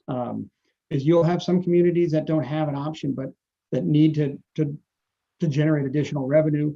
And so they're boxed in because of a 50% property tax exemption. And is it fair to Hartford that, because of where our property tax is, because of our costs and our services, we need to increase our sales tax, where a West Hartford or a Manchester or South Windsor says, hey, we got a little bit more flex, and now we can sell it as, hey, local sales taxes and the lowest sales taxes in the state. We don't want to see a policy put into place that will pit cities versus our suburbs versus our rural communities, and so forth. And as I said, different, even some of our smaller rural communities, Eastern Connecticut, they don't have a lot of sales. So even if you gave them the option of a local sales tax, there's not much, again, maybe a convenience store or a little strip mall here or there, but is it enough to help them from, and their mill rates might not be high comparative to some cities, but it could be what their residents can afford. So I think if we're going to do local revenue diversification, we want to see something that does provide a benefit for all of our taxpayers, rural communities, urban communities. And so that's some of the things that we've looked at in terms of a uniform sales tax and distribution based on a kind of a pilot and a LOCIP formula that, is weighted towards our more distressed municipalities, but at the same point does provide a benefit for all residents that do pay into it. So, but those are things, as I said, I mean, it's certainly that's why we'd be a little bit more concerned if this was on the floor, because those processes are not scripted out. I mean, just think how in depth our income tax language is within statute right now, and this just says we can do 30 seconds on question and answer. 30 seconds. So I think a lot of our members say, well, what does that mean? Who can I levy it on? At what rates? That would need to be worked out, and as we go forward. Great. Thank you, Mr. Collins. I appreciate the time, and I presume the willingness to work on this over the next 3 months, so that by the time we get this on the floor, we all see eye to eye. Thank you so much for coming. Thank you. Representative Hennessy. Thank you, Mr. Chair. To totally belabor the point that Senator Fonfara made, the dog whistle of the urban areas not being fiscally prudent just is something that has to be called out. That the inequities within this state is so apparent that the pandemic brought forward, and it is on to us, the legislature, to begin to address these disparities. And so I just wanted to, mention this. Thank you. Representative Cheeseman. Thank you. Thank you for the second time. And, at the risk of belaboring this, I cannot speak for Representative Wood, but I know I speak for myself. And the lives, the well-being of every single resident of Connecticut matters to me. How we term or describe cities, towns, suburbs, let's not get caught up in the rhetoric and the dog whistles. How are we going to move this state forward? I referred to the Massachusetts Proposition 2.5. One of the things I liked about that was removing unfunded mandates. What's the cost of unfunded mandates for your cities of Hartford, New Haven, and Bridgeport? What's the cost of not being able to reform binding arbitration and collective bargaining to your cities? I just briefly Googled a retiring Hartford fire chief who's receiving $182,000 in a pension buyout, and a police employee in New Haven receiving $117,000 as a pension while he takes a private job with Quinnipiac University. Surely we can all agree that there are steps we can take as a state without getting caught up in it's cities versus suburbs, it's that we can do together.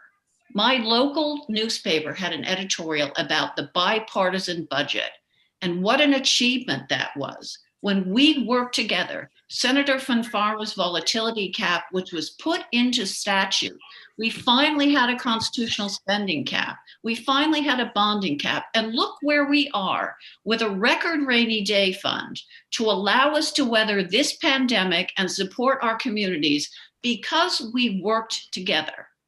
And I cannot sit here and listen to us calling one another out when the one thing we should be doing as a committee is ensuring that we have every single person in this state, pre-pandemic, during the pandemic, and post-pandemic, in a position to succeed.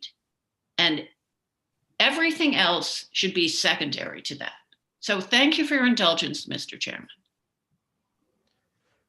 Thank you, Representative Cheeseman. And I would just say, again, not to belabor this, but I think we're having an important conversation. And I agree with you that we need to have conversations like this. I think the question at hand is, what language do we use when we're having these conversations? And how can we do that in a way that does not necessarily demean anybody's district on here or make accusations about what their intent was, but rather just use our words carefully and stick to debating the merits of the bill. I'm not saying that that didn't happen. I'm not saying that that doesn't usually happen in this committee. I'm just saying that going forward, as we grapple with difficult issues, I'm agreeing with you that I hope that we can do that in a way that is respectful and sticks to the matter at hand and not rely or over rely on assumptions about things and the way they are, characterizing certain things in certain ways. So I hope we can all agree on that. Representative Wood, it seems like you have your hand up, so I'll go back to you for the second time. I do. Thank you very much, Mr. Chair. And I will keep this brief. I'm not surprised at Senator Fonfara's thoughts. However, I was voicing my thoughts, and I think we should all be respectful of each other's opinion. Perhaps I should have used fiscally dysfunctional in front of that term. There's no question the cities are struggling with finances. The cities, I'm a big supporter of the cities. I've been on a nonprofit board in New Haven. I think we should be fully funding pilot to help the cities. I think basically you bullied me and you don't even know my district. You don't know that I also represent a district that is more urban, a suburban at an urban district. And I find it offensive, quite frankly, that you were bullying me over me asking questions and expressing my thoughts. It should be a free dialogue. So to echo Holly, when we work together, we succeed. Our goal, all of us, is to position people for success. So thank you, and thank you, Mr. Chair. You're welcome, Representative. Since you mentioned his name, I feel like I would be remiss if I didn't ask Senator Fonfara if he would like to respond to that or not. If he doesn't want to, we'll go on to Representative Meskers, but.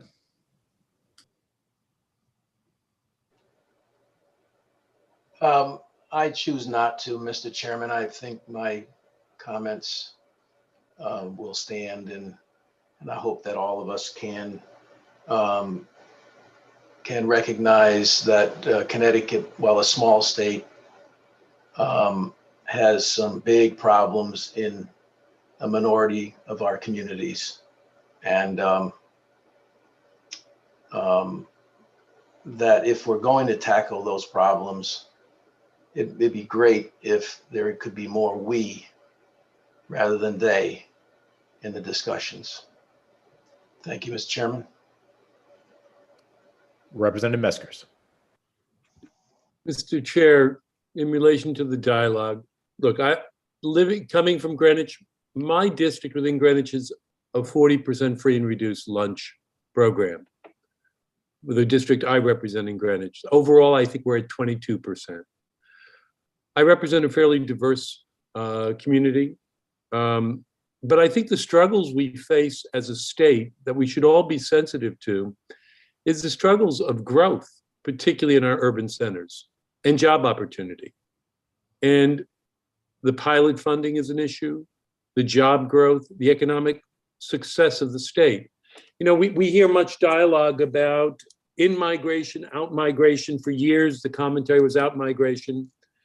And about 30% of the out-migration, or 24 or 25%, was to Florida, which for an aging population shouldn't surprise us. And yet they mention that it's low tax or no tax, et cetera.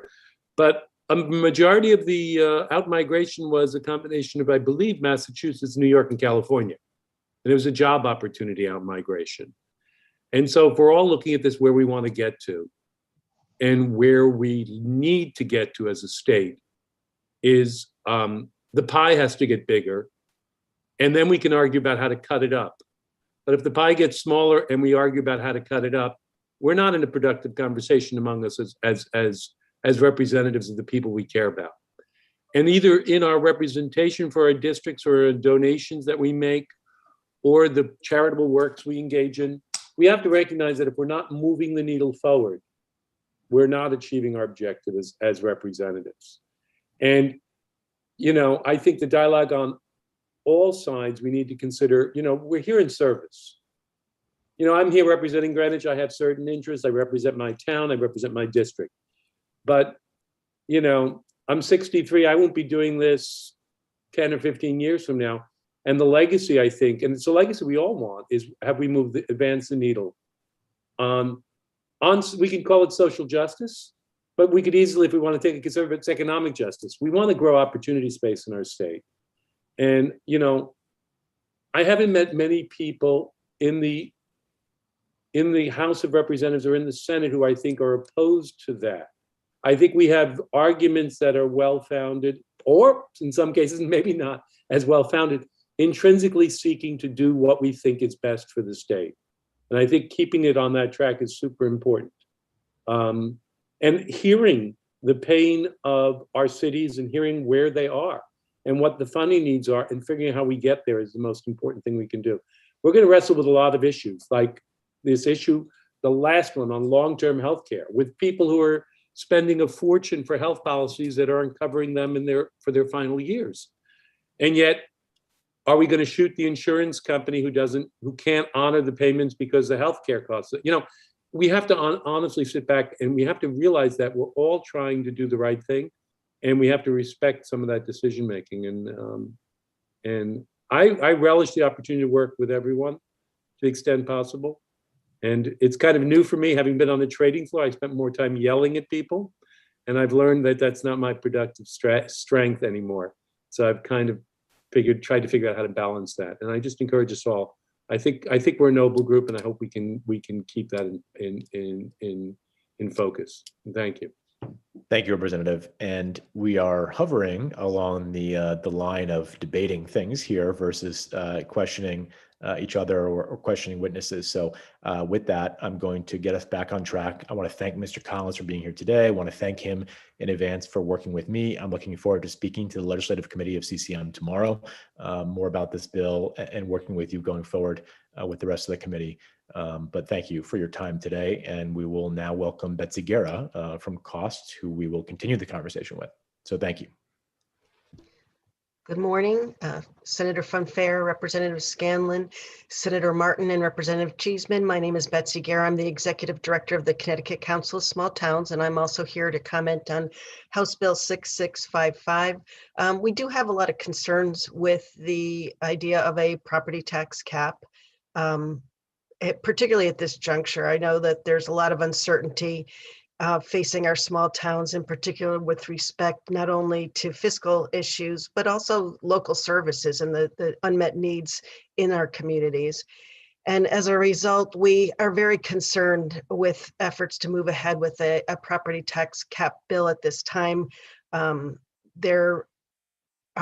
understand certainly a need to address the burden of property taxes on our residents and businesses. We recognize that Connecticut is vastly over-reliant on property taxes to fund education and other critical services. So we're happy to be part of the conversation.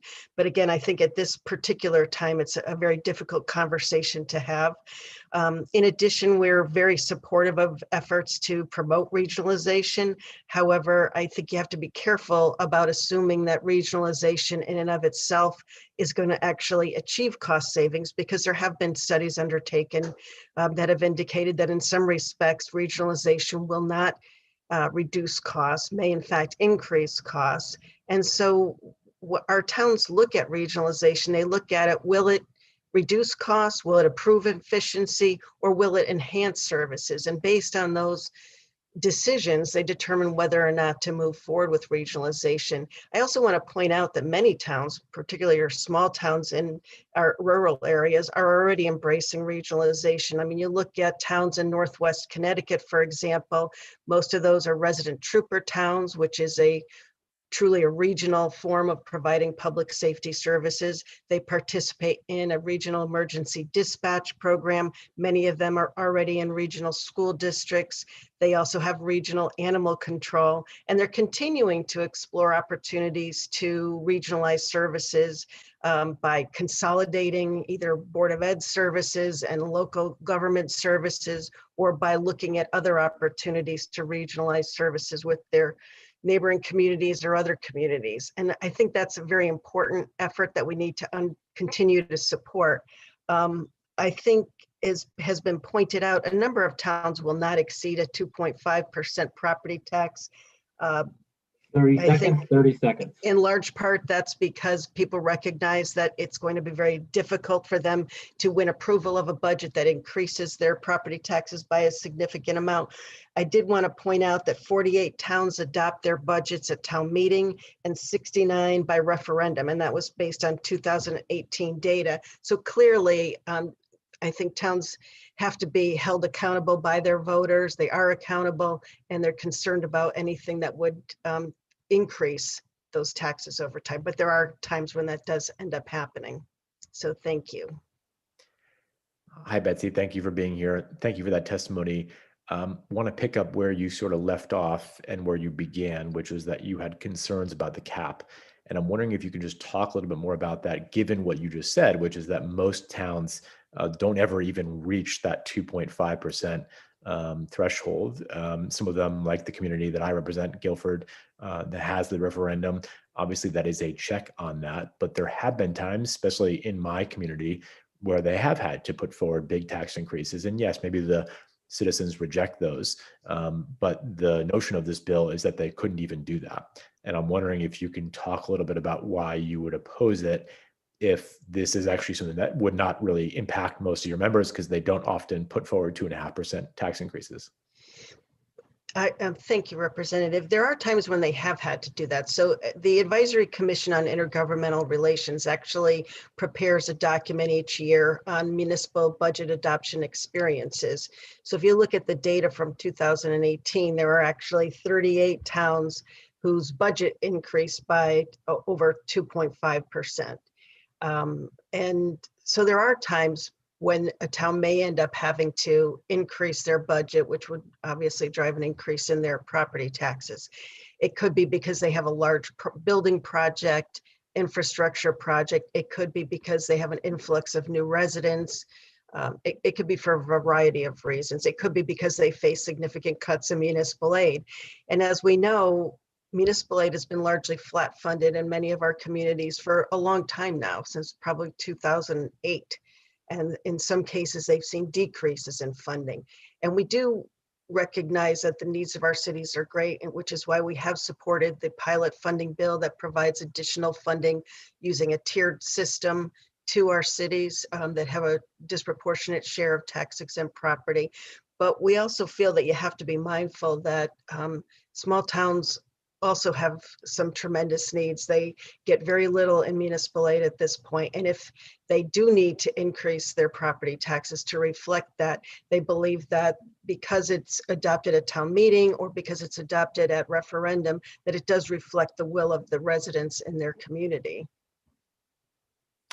Thank you. And I see some other hands going up, so I'm going to let some of my colleagues ask you some questions, but I would just extend the same invite that I gave to Mr. Collins a few minutes ago, which is that I look forward to hopefully working with Cost on this and keep the conversation, because I think it's an important one to have.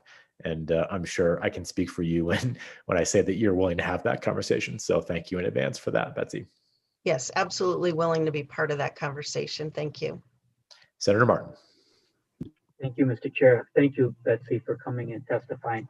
Very quickly, regarding the continuing the consolidation efforts on of a handful of, or perhaps many of your towns that you represent, could you tell us what obstacles that they are encountering that may prohibit or may sort of, prolong discussions of being able to merge some services?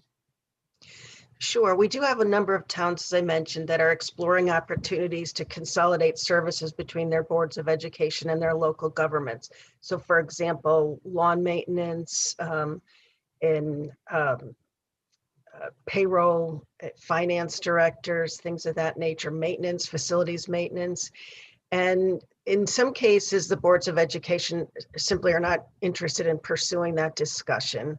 So there have been recent laws passed that encourage the boards of education and the local towns to work together to do that. So there are ongoing conversations, but again, it kind of depends on whether you have the willingness of the Board of Education to enter into those conversations and then to work through some of the practical issues in terms of consolidating those services. There's always discussions about, well, which balance sheet does it come off of?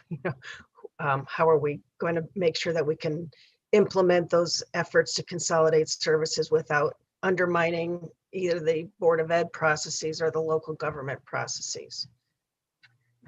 Thank you. Has there been any discussion as to what we could do at the in Hartford that would help you maybe soften or help you in those discussions?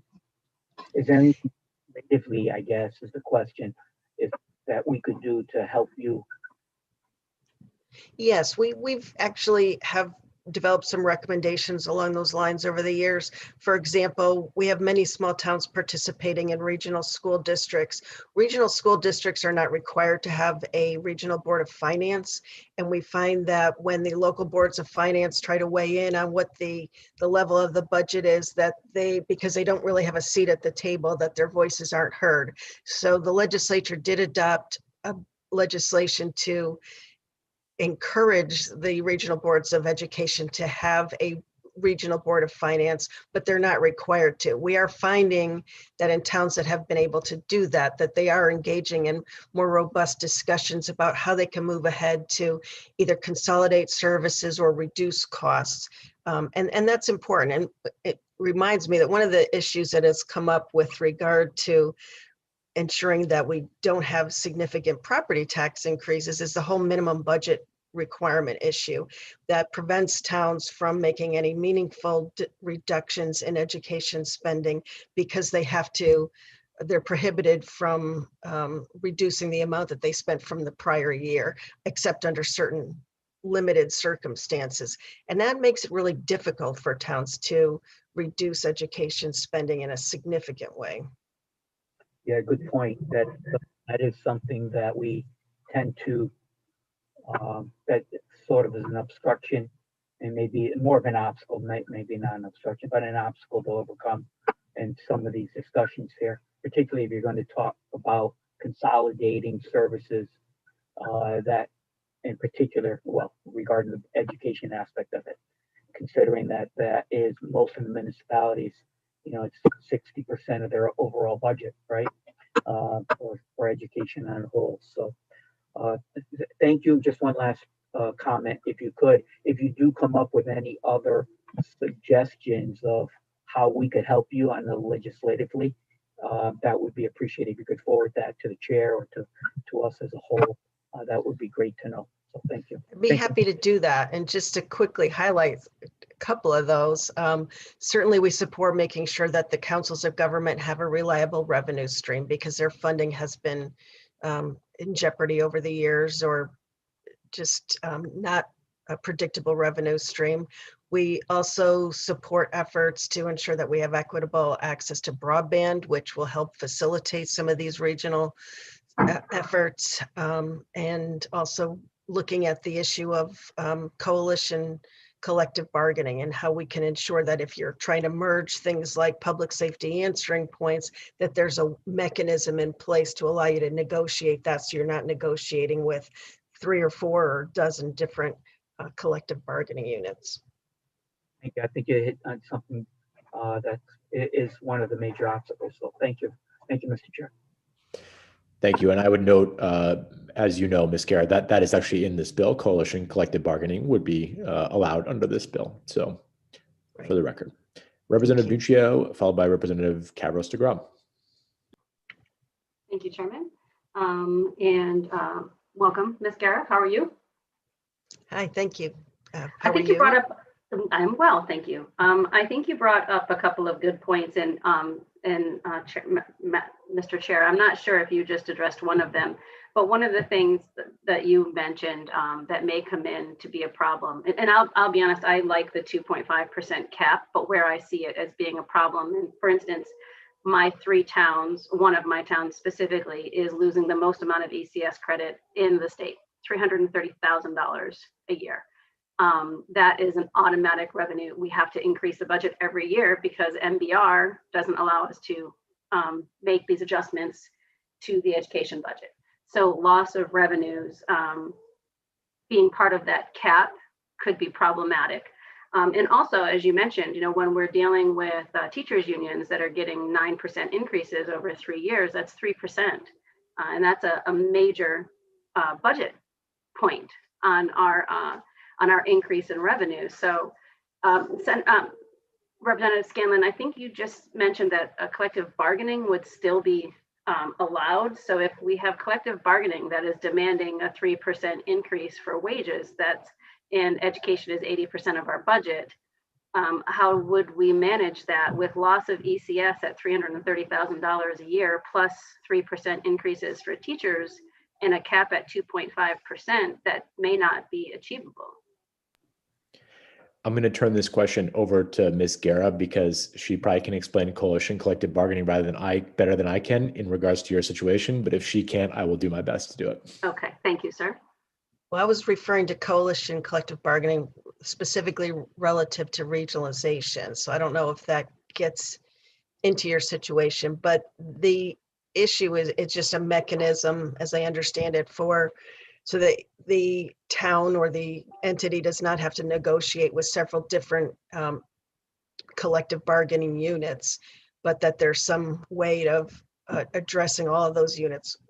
In the past, when we've seen towns try to merge services, the delivery of services, for example, with regard to public safety answering points, the collective bargaining units, it ended up creating a problem where at least a significant number of the towns that were looking to regionalize would not achieve any savings because they were using the collective bargaining agreement with the highest wages and benefits to dictate what the other towns coming in would end up paying for their dispatchers or other employees. And so the savings were just evaporated. And I think there needs to be a way to address that. And it's a complicated issue and I'm not sure that I have all the answers, but I'd certainly be willing to sit down and figure out how we can accommodate that because it comes up in quite a few different scenarios with respect to regionalization. So, ma'am, I appreciate that. How would you guys feel if this bill were to incorporate something like what we see in Massachusetts, which puts a cap on which puts a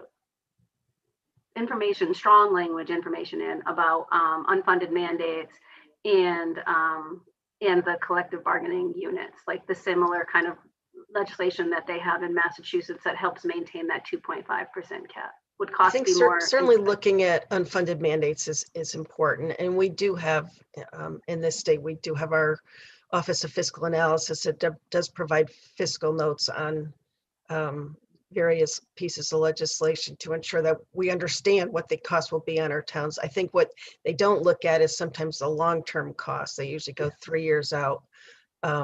So we would need to look at that. I don't know if that would be enough to offset some of the potential property tax losses that towns may have if they're subject to a cap that may end up being 2.5 or may end up being, I know there was another bill that was looking at a 2% cap in a different committee. And so we would have to look at that. It is something, for our small towns. I know this bill, for example, allows them to impose either local income or sales taxes on their residents and businesses. And I think small towns would be in a very difficult position to do that. I don't think they have the commercial base to really generate a significant amount of revenue from a local option tax like that. But at the same time, during this time in particular, I think they'd be very reluctant to impose taxes on local businesses and residents because of just the devastation that has occurred in many sectors of the economy due to COVID. I agree with you, ma'am. I think right now it would be a very bad time to try to implement that. And I also agree with the gentleman from CCM that enabling one town to do this and not another, you're going to start to create, preferential places from a taxing perspective. This one has an income tax, that one doesn't. This one has a higher sales tax, that one doesn't. So I think cost is in line with where I'm thinking on this bill. I think there's definitely room for improvement in here, but I appreciate you spending your time with us this morning to answer some questions. Thank you. Representative Cabros-DeGraw, followed by Representative Cheeseman. Hi, Ms. Garrett. Thank you for being here today. It's really good to see you. I want to go back to the piece that you mentioned about the referendums in towns and how you think that you said, just so I'm getting it correctly, you said you thought that was enough, that towns had referendums in terms of raising raising in terms of the 2.5% cap, that was it, that they could decide and referendums, and then the people could be heard. Well, I think my point is that there is some checks and balances with respect to a local budget between approving the budget at the town meeting or approving it at referendum. People do have the opportunity to express their opposition to anything that's going to significantly increase property taxes. So I hear that, but I guess I would say, our experience in Avon has been that some years we can barely get the budget passed because we don't have enough people actually show up to vote on it. And so I think that in regard to this bill, I think it would actually, help us to have sort of that cap in place, because I know Canton went through a thing last year where they actually ended up printing up signs where they said, firemen, police, and teachers are worth $17 a month to me. And they had to do this whole public campaign around that. So I think that, in regard to this, again, there are options. I certainly, look forward to seeing how the bill, changes and improves over time, which I know that the chair is certainly open to. But I do think that not all voices are being heard. And I think that when, I know when I've had conversations with my constituents one-on-one and you explain where the increases are going and why, they definitely have a better sense of, okay, well, that makes sense. Because I do think that a lot of times these budgets are just so enormous in terms of just explaining where the dollars are going. My hope is that with those conversations and especially conversations about this bill, I think people hear the word regionalization and are immediately terrified by it.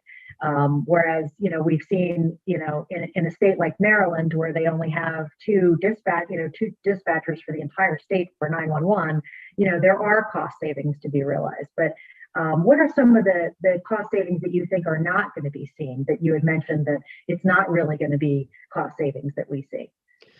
Well, what happens, so for example, with regard to the dispatch centers, they're actually, we've been supportive of efforts to consolidate the dispatch centers.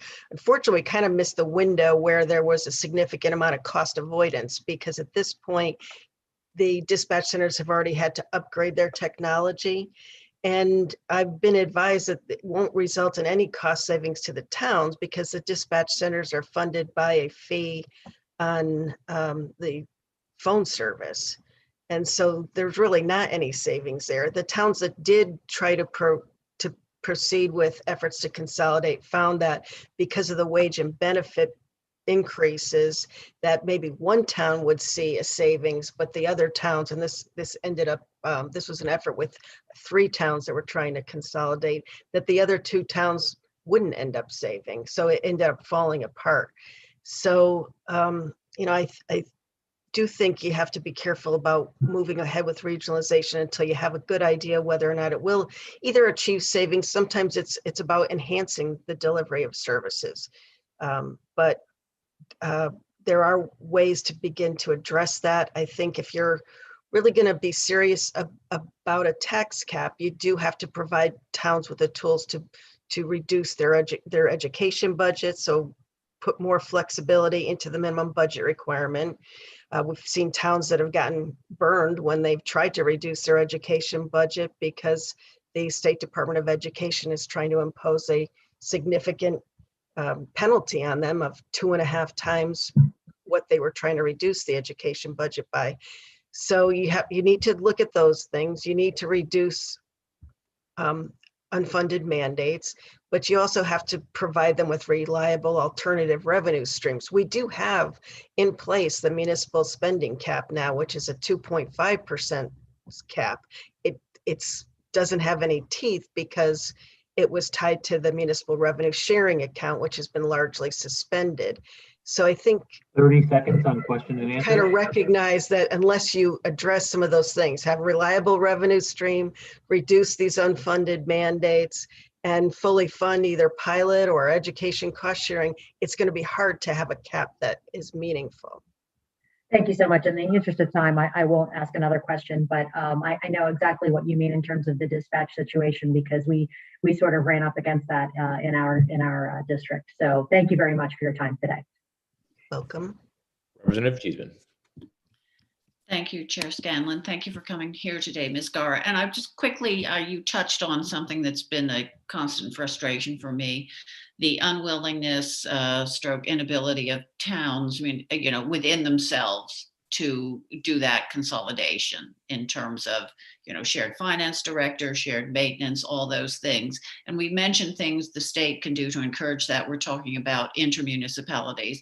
And if, I apologize if you mentioned this before, what specifically do you think the state can do? Again, we're looking at carrots rather than sticks to help towns look at those ways, you know, they can avoid duplicative services. And also, do you think the risks play a greater role? Because we know the largest cost for our towns and cities is that cost of education. So that those are my 2 point stroke questions. If you could address them, I'd be very grateful.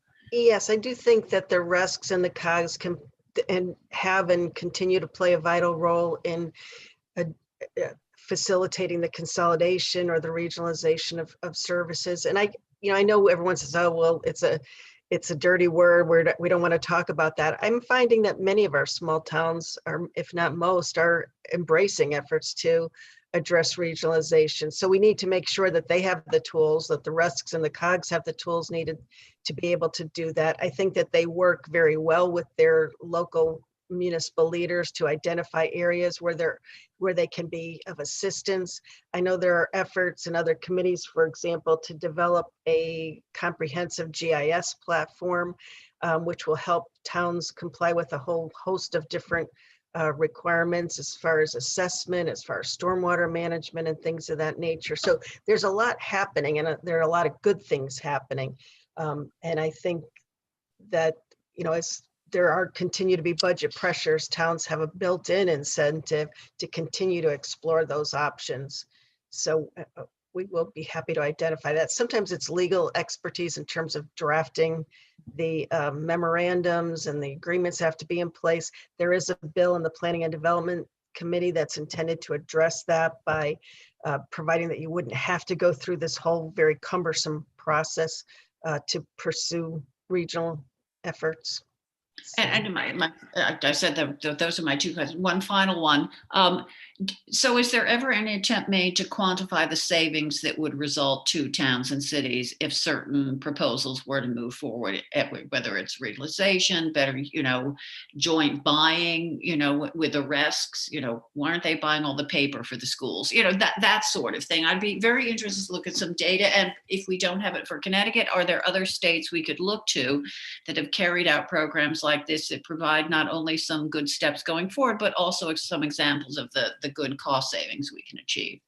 I have seen some studies and efforts that have looked to quantify some of those savings. And again, I know the Advisory Commission on Intergovernmental Relations has looked at a lot of these issues and identifying areas where there would be some significant savings through shared services approaches. So I'd be happy to provide that information to you. I'd really appreciate that. And I don't know, Chair Scanlon, if something would be of interest to the rest of the committee, perhaps you could send it to our administrator, Tom Spinella.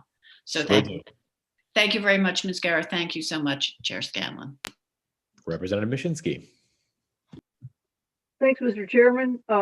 Betsy, I wanted to ask you some follow-up on the regional call centers. I've been trying to pass that bill for 5 or 6 years, and it just doesn't go.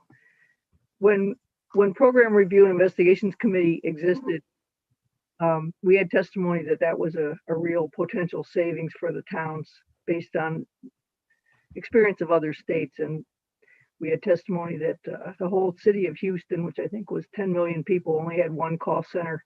You know, in our state it's 3.5 million people, and we have 52 call centers, and how ridiculous that was. And but you seem to say that several years ago we had a potential big savings, and now it's less. And I'm not sure I understand why that is. Sure. I'm assuming there's fewer staff on duty if you don't have 52 centers and you only have 1 for the whole state. Right. So there were requirements that the public safety answering points had to upgrade the technology that they used to perform the dispatching services, and that was that has been done. The towns had to undertake that, or not the towns, but the public safety answering points. So my understanding is that that opportunity to avoid additional costs because of the number of different public safety answering points we have is now gone. I'm sure in the future they will have to again upgrade their technology. So I do think it's still worth exploring. And again, we have been supportive of efforts to facilitate the consolidation of those services. One of the issues that has come up has to do with the collective bargaining agreements. And I know we've had conversations in the past as part of the Moore Commission with AFSCME, and they would prefer to see that if you did consolidate the collective bargaining units, that the jobs were protected and that you couldn't lay off anybody unless it's through attrition, and that kind of put a damper on how much savings that you could achieve. So, and they do continue to have concerns about dark stations and things of that nature.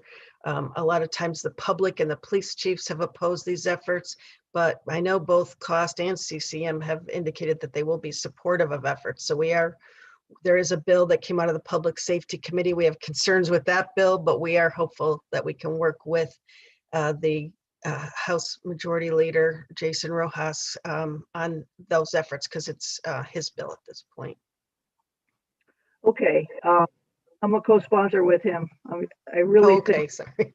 Yeah, no, that's okay. I really think this is something we should have done years ago. And the other area where I can see big savings potentially is in special education.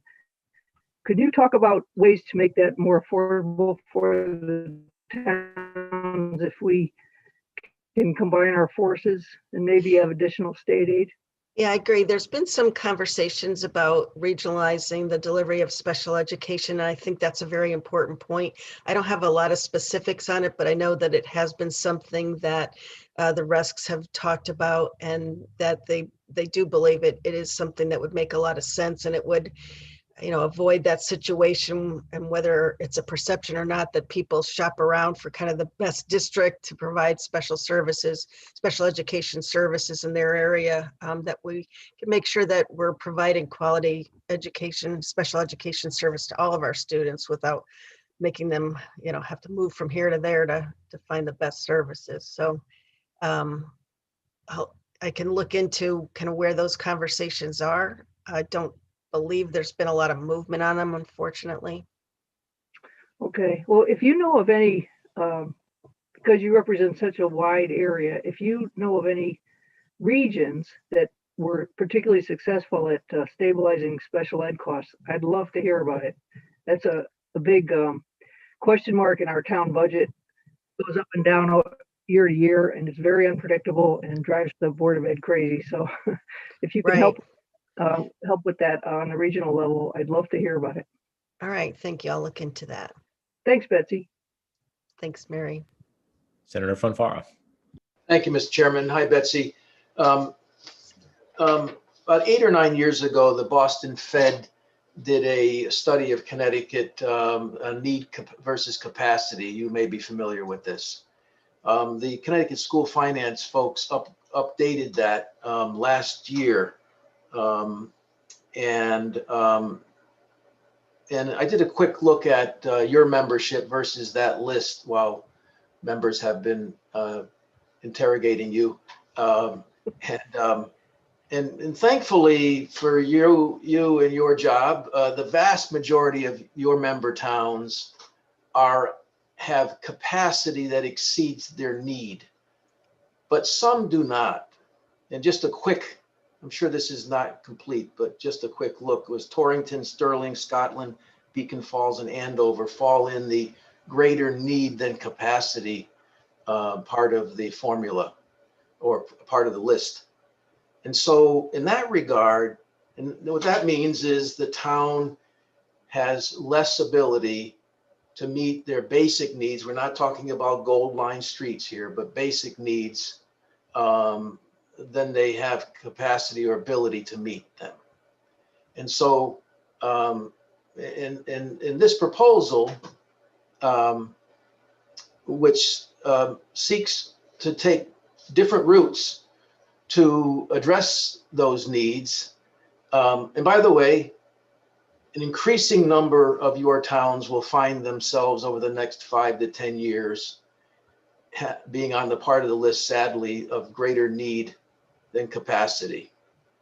And so while the vast majority of your towns, your member towns right now enjoy far more capacity than need, and like I said earlier, God bless them, good for them, good for Connecticut in that regard, that we're such a wealthy state. But as has been said before, the property tax has had its day. And I know that property tax is a euphemism for control.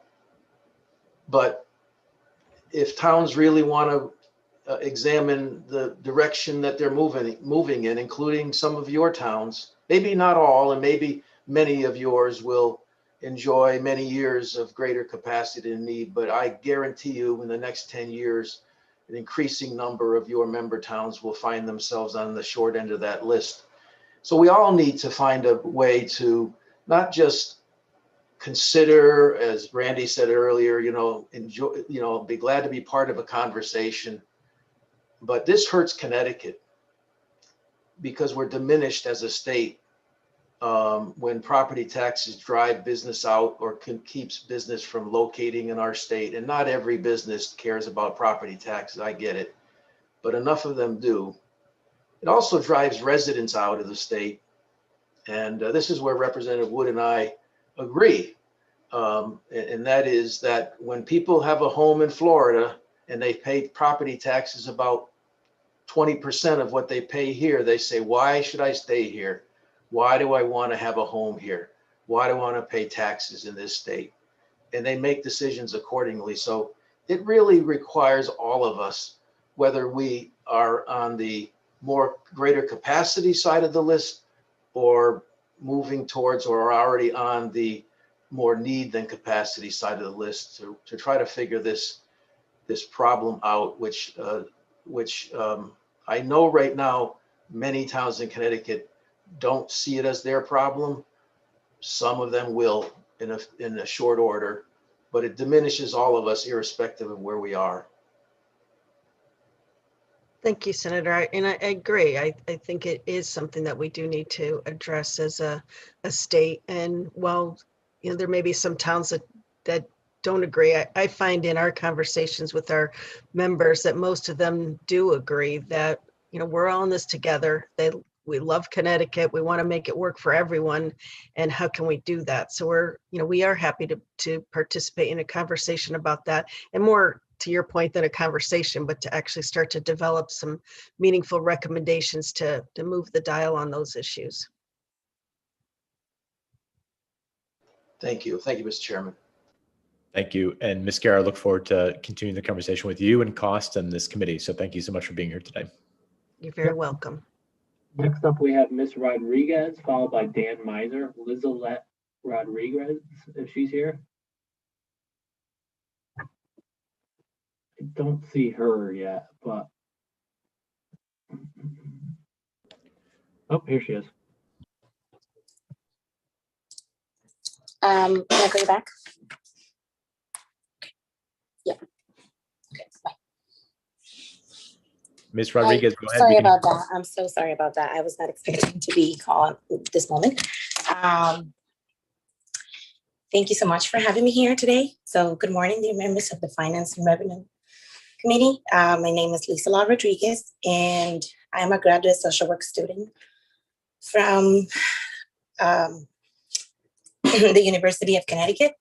I'm here to oppose Bill 6655. As a Connecticut resident, homeowner, taxpayer, and millennial, I oppose this bill as it aims to increase taxes in a state where the cost of living is significantly high. While increasing taxes might be beneficial in certain occasions, such as utilizing the revenue to fund welfare programs or continue to enhance education, this is not the time to take more money away from the hardworking people of Connecticut. We're still battling a pandemic.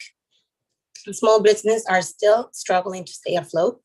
Families are still having a hard time providing food and shelter for their loved ones. Increasing property taxes will not do will do more harm than good to small businesses and families as they will need to allocate more funds to meet those new requirements. As a millennial and soon to be graduate, I look forward to continue to live and work in this state. As I previously mentioned, I understand increasing taxes in the future is inevitable due to inflation. But at the same time, my generation and Gen Zs are trying to thrive in this state and aim to become homeowners ourselves. Increasing property taxes will just make it harder for those who do not have the privilege of owning a house. Thank you. Ms. Rodriguez, thank you for being here today. I do want to say that I'm not sure if you were confused in some way, but the goal of the bill is actually to decrease property taxes for the same exact reason that you just stated. As a fellow millennial, I am very concerned about the fact that the property tax system as it currently exists makes it harder for our generation to purchase their own house. And worse, it makes it harder for our parents' generation and grandparents' generation to stay in their houses, which is why I'm seeking to try to cap property taxes. So I'm not sure what made you think that this bill would actually lead to increasing them. The goal of it is to actually decrease them and cap them. So I'm not sure if that information changes your position, but I hope it does. Well, if that's the case, then yes, I'm sorry for the confusion then, because I saw that it said increased taxes, property taxes. So that's why, I don't want any more taxes to be, increased, as I said. I hear you, and I appreciate that. And I thank you for testifying today. Thank you, Ms. Rodriguez. Of course. Thank you. Yep. Next up, we have Dan Miser. Hello. Good afternoon, everyone. Thank you so much. Good afternoon, Chairman Fanfara, Chairman Scanlon, Senator Martin, and Representative Cheeseman, and other members of the Finance Committee. My name is Dan Miser, and I'm here representing the 85th Day Food Community based in Mystic, where we have 4 restaurants. I also serve as the chairman of the board of the Connecticut Restaurant Association. I thank you in advance for your time today. I am here to speak in strong support of House Bill 6673, an act concerning the retention of a portion of the sales tax on meals. Simply put, HB 6673 has the ability to save small business, save jobs, incentivize small business growth, and is a long-term investment in Connecticut's tax revenue generation. Past year has been hard for everyone. There's no person or industry in this country and in the state that has not been affected, as we all know, and in some cases devastated by COVID-19. That being said, there is no single industry that has been more adversely impacted, both nationally and here in Connecticut, as the restaurant, catering, and hospitality industry. When it comes to jobs lost, revenue lost, and businesses closed, restaurants and hospitality sit alone at the very top of those devastating metrics. Nationally, we've lost over 110,000 restaurants. Here in Connecticut, that number is close to 800, most of them single owner shops. With each neighborhood restaurant that has closed, not only did we lose the backbone of that neighborhood economy, but we also lost the jobs of the hardworking folks who make up its heart and soul. These cooks, bartenders, owners, busboys fought hard to keep the lights on and the doors open, exposing themselves to the dangers of COVID, trying to feed their community and scrape out a living in the process. For many, this attempt fell far short. As a member of Governor Lamont's Reopen Advisory Board, I did have a front row seat to the policy decisions being made here in Connecticut, as well as the reality of trying to guide my own businesses and team through this 500-year flood. We had no playbook for this crisis, as we all know. We literally built the plane as we were flying it. I'm beyond proud of Connecticut's restaurants and the restaurant workers for their extraordinary sacrifice, hard work, and creativity that was on display this past year. And now we need your help. We need the help of this committee and of the state legislature, and I thank you in advance for this help. Simply put, House Bill 6673 gives our industry the ability to collect the 7.35% in meals and beverage sales tax and remit on a monthly 30 basis seconds, sir. 30 seconds. 6.35. Thank you. Allowing these small businesses the ability to keep that additional 1%. As an example, for a restaurant that does $2 million in annual revenue, which is about your average Connecticut restaurant, this is an extra $20,000 over the course of a year to help with paying employees, pay bills, and investing in the future. In essence, this is a self-funded grant program. There is no one-time out-of-pocket expense for the state. The business generates the very money that they will keep over that year. Each month, the business reports its sales, and instead of remitting the 7.35, they remit 6.35. It's an easy audit for the state, and for many restaurants will represent a dollar value that exceeds anything they've already received from the state of Connecticut, either through DECD or DRS grants.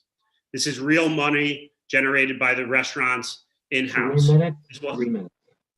Thank you. This will help keep doors open and incentivize those on the brink of closure to hang on, and hopefully will convince shuttered restaurants to try and reopen. More restaurants equals more tax revenue for the state. I thank you for your time. I'm happy to answer any questions the committee may have. Thank you, Dan. Good to see you again, and thank you for working with me and Scott and some others on this proposal, because I think it's a very innovative thing, and we've been talking about it for a few months. One thing I would just ask of you, well, let me just say this. I think that speaking for myself, restaurants are one of the favorite things that I know about in Connecticut. And I think we're so lucky to have so many incredible restaurants in each and every city and town in Connecticut. And as you talked about, there's no question that all of them are hurting. Yeah, we're all trying to support them by doing takeout, but there's a lot more that goes into that. And there's a lot more other challenges that you and I have talked about. And so one of the questions that I have for you that I'm hoping you can answer for the committee is, there are some people out there who say, well, everyone's getting vaccinated. This summer is going to be pretty good. People are feeling good.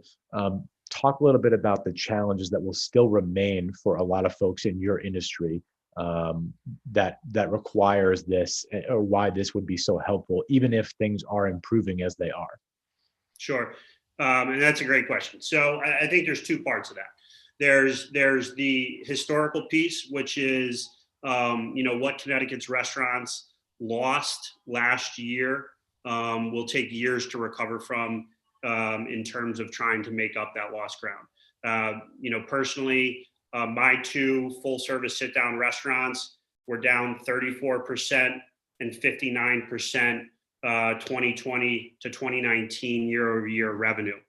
But to your other question, and probably the biggest factor in the importance of this proposed bill, is as we move into this spring and summer, as vaccinations roll out, and as we see that light at the end of the tunnel, we're not there. Restaurant models run on very, very thin margins. The national average is about 5%. Simply put, in order for your standard restaurant to make any money and keep his doors open, he's got to be busy every night. And so while on paper, it seems that things are getting better with the lifting of the capacity restrictions, the simple fact is, with 6-foot separation still in place, with consumer confidence still not where it needs to be, Connecticut's restaurants aren't anywhere near 100% capacity, not anywhere close. So we're hopeful that as we get into the summer and later in the year, that we will begin to see a return to normal. We're hopeful that our customers' confidence and their willingness to come back and see us and sit in our dining rooms and sit at our bars is what it was pre-pandemic, but that still remains to be seen. We're not there yet. Thank you, Dan. Senator from Farah. Thank you, Mr. Chairman. Hi, Dan. A couple questions. One is your support of this bill is somewhat counterintuitive for me, in that normally you would be opposing, if we were proposing a tax on restaurants, that we would keep that revenue. I suspect your position would be in opposition to that, and probably the reason, I don't want to speak for you, but my just common sense tells me that you would suggest that that would discourage customers from coming in your door, because now they'd have to pay more. But that's not what you seem to be saying here. And then the other part of that is, why not just raise your prices? If there's headroom that exists between what would be charged for a meal and what customers were willing to pay, which your suggestion about taxing you more seems to indicate that there is some headroom there, particularly in the face of wanting more, as you just testified to, you want more people to come back. It seems so counterintuitive. I just want to understand the rationale. Why not just have your members raise their prices? Why not raise your prices if you feel that that would withstand, it would not discourage people from coming in the door? Sure. And I just want to, for clarification purposes here, I just want to point out a couple things that are current status quo. Connecticut's meals and beverage tax is currently 7.35%. There is no increase proposed or on the table here. So Connecticut went from 6.35, as you know, sir, to 7.35 in October of 2019. So what we are simply hoping for, and what this bill would do, is to keep the current meals and beverage sales tax rate at its current level of 7.35. However, and the restaurants would continue to collect that 7.35 as we've done since October of 19. But in this case, and for the next fiscal year, the restaurants would then only remit the 6.35 back to the state, therefore keeping that additional 1%. So there is no tax increase with this proposed bill. It's simply allowing the restaurants to keep that extra point. To your other point, in terms of the idea of raising prices in order to make up some of this ground. That's not necessary then, Dan. If we're not the tax, then it's not necessary, obviously. So that's a revenue loss to the state, obviously, because that 1% no longer comes to us, right? Correct. And correct. I would say this though, in terms of a realized revenue loss, a couple important things to keep in mind. Connecticut's restaurants had been collecting 6.35 for years. It wasn't until October of 2019 that we went to the 7.35. And then, as we know, when COVID hit in early March of 2020, 5 months later, we fell off a cliff. So Connecticut's tax revenue went off that cliff with it. So our position is,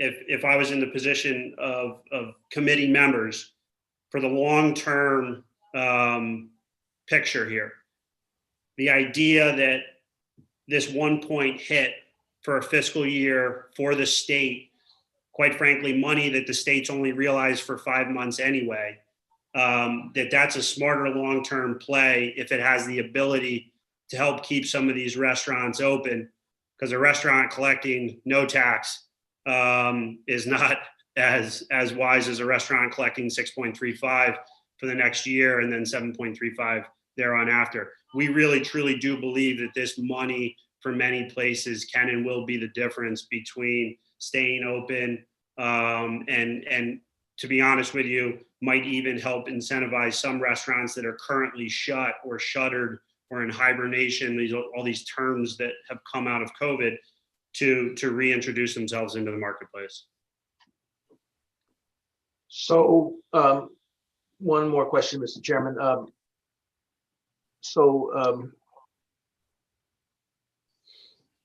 I guess the proposal then is suggesting that it's guaranteed revenue, as opposed to you coming in and saying lower it to 635, which again would be, to me, a smarter play, but you feel like this is guaranteed revenue to you to get the 1 point that you're not getting right now, the 1 percentage point you're not getting right now. Correct. Yeah. I mean, so just to reiterate, we would leave the tax where it currently sits. I think mechanically in our, some of the conversations that I've been involved with, I think mechanically from DRS's standpoint, the mechanics of this are fairly simple, and most importantly, that it's easy for them to go back as people do remit their monthly sales tax and do the calculations to make sure that they are appropriate. So just to get you on the record, sure. forgetting the amount of time that this is intending to stay in place. But to the extent that there is a time limit to this, that you won't be back here arguing for making it permanent, right, Dan? No. Now, if you go to increase it to 8.35, I may be back to argue against that. But no, I mean, this obviously, this is an extraordinary time. And from our standpoint, I can tell you that the support that we have received from the federal government through PPP and other programs, as well as the support, that we worked with Governor Lamont and his team in some of these DECD grants and bridge loans. This has been the difference for many places in keeping the lights on and not. But we're not out of the woods. And, I can tell you from my position, we went into this pandemic, I think probably as prepared as you could be. We had strong businesses, we were established, we had very low debt. We had a decent amount of cash and reserves. Had it not been for these various programs, we would not have made it through. There's no question. So, I think about other places down here in the Stonington, Groton area, guys I know that have, one shop and did not go into the pandemic in the same position that we did. And, their stories are very different than ours. And their story is the same story that hundreds of restaurants across the state have faced, but either closing or on the brink of closure. And it is our hope that this bill will help to change that. Thank you, Dan. Thanks, Mr. Chairman. Thank you. Representative Cheeseman. Thank you, Mr. Chairman. Thanks for being here today, Dan. And you're far more charitable than I would be in terms of state support and DCD support for our small businesses. That out of the billions of dollars the state's taken in, is my understanding, only 95 million has gone to small businesses, but that's neither here nor there. So we've had endless discussions about this of supporting our restaurants. And I understand that this is a guaranteed revenue stream, but let's just look at a hypothetical. I know Charlie Baker in neighboring Massachusetts has dedicated $668 million to support his restaurant trade. And that's coming from the state, obviously various iterations of COVID relief funds.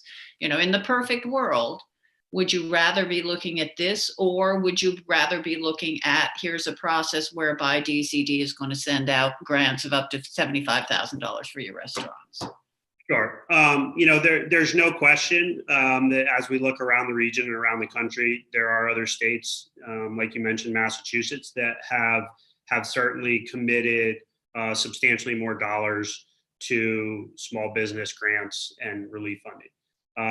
To answer your question directly, if there was a proposal on the table where, checks that would be equivalent to the dollar amount that we're talking about could be written ahead of time to support these businesses, yes, of course, that is a conversation that I, as an owner and also as a representative of the association, that we would love to sit down and have that conversation.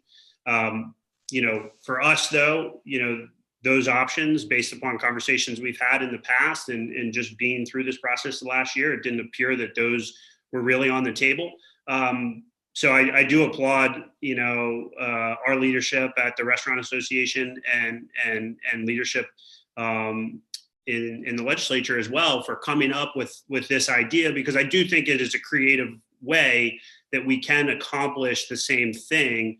It's certainly a self-generating grant program, if you will, as opposed to writing one check at the beginning of the fiscal year. So I do support this initiative. I think it's a creative approach.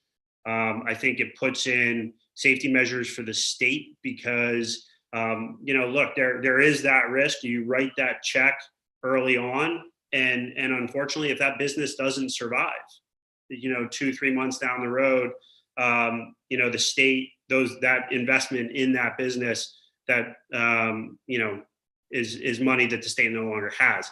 When you look at this model, essentially the restaurants are generating their own dollars. They're generating the money that is staying within their business, not the other way around. Okay, thank you. And to Senator Fonfara's point on the state taking hit from this, again, I think this is the perfect, if we're going to use either American Rescue Plan dollars or any remaining CARES Act dollars, that is a good function, that they fill that hole that we've created by giving you that 1%. And just my final question, obviously it's in the early stages yet, but I know the ARP included the Restaurant Revitalization Fund. Have you had a chance to look at that, and in anticipation of how much your members may be receiving from that fund? Because that's what, almost 29 billion, I believe. I think the final number is 26.8. So yeah, it's around that. Certainly, yes. The Restaurant Revitalization Fund is a big deal for restaurants nationally. Scott Dolch, our executive director, who will be testifying after me, can speak to the realities of that fund a bit better than I can. But the quick back of the napkin math is that there aren't anywhere near enough dollars in that 26.8 when you start, because you're talking, that's not Connecticut, obviously, you're talking about the national restaurants.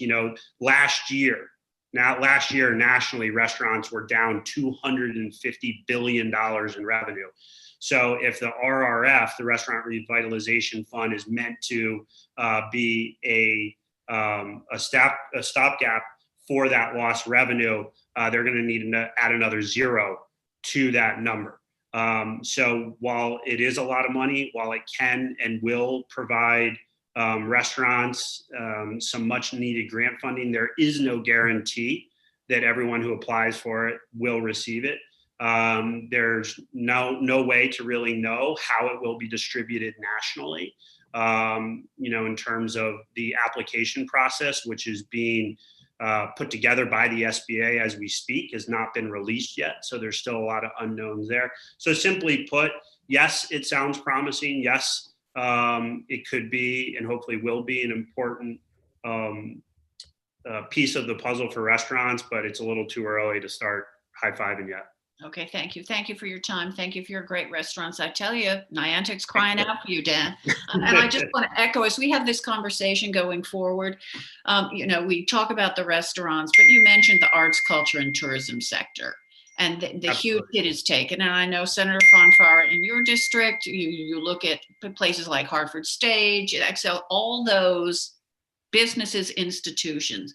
We need, I know what things are happening nationally, but we need as a state to come up with the ways, because again, we talk about the importance of our cities. It's venues like that, whether you're going to the Wadsworth Athenaeum or those great restaurants in New Haven or anywhere, where, those cultural, those places that make the heart of the community. So as we move forward as a legislature, particularly as we've decided we want to have a say in how these federal dollars get spent, let's make a commitment here that we support them all, because that, again, the people they employ and the grace notes they lend to our state as a place to live, we need to make sure they come back. So thank you, Dan. Thank you, Mr. Chairman, for your indulgence.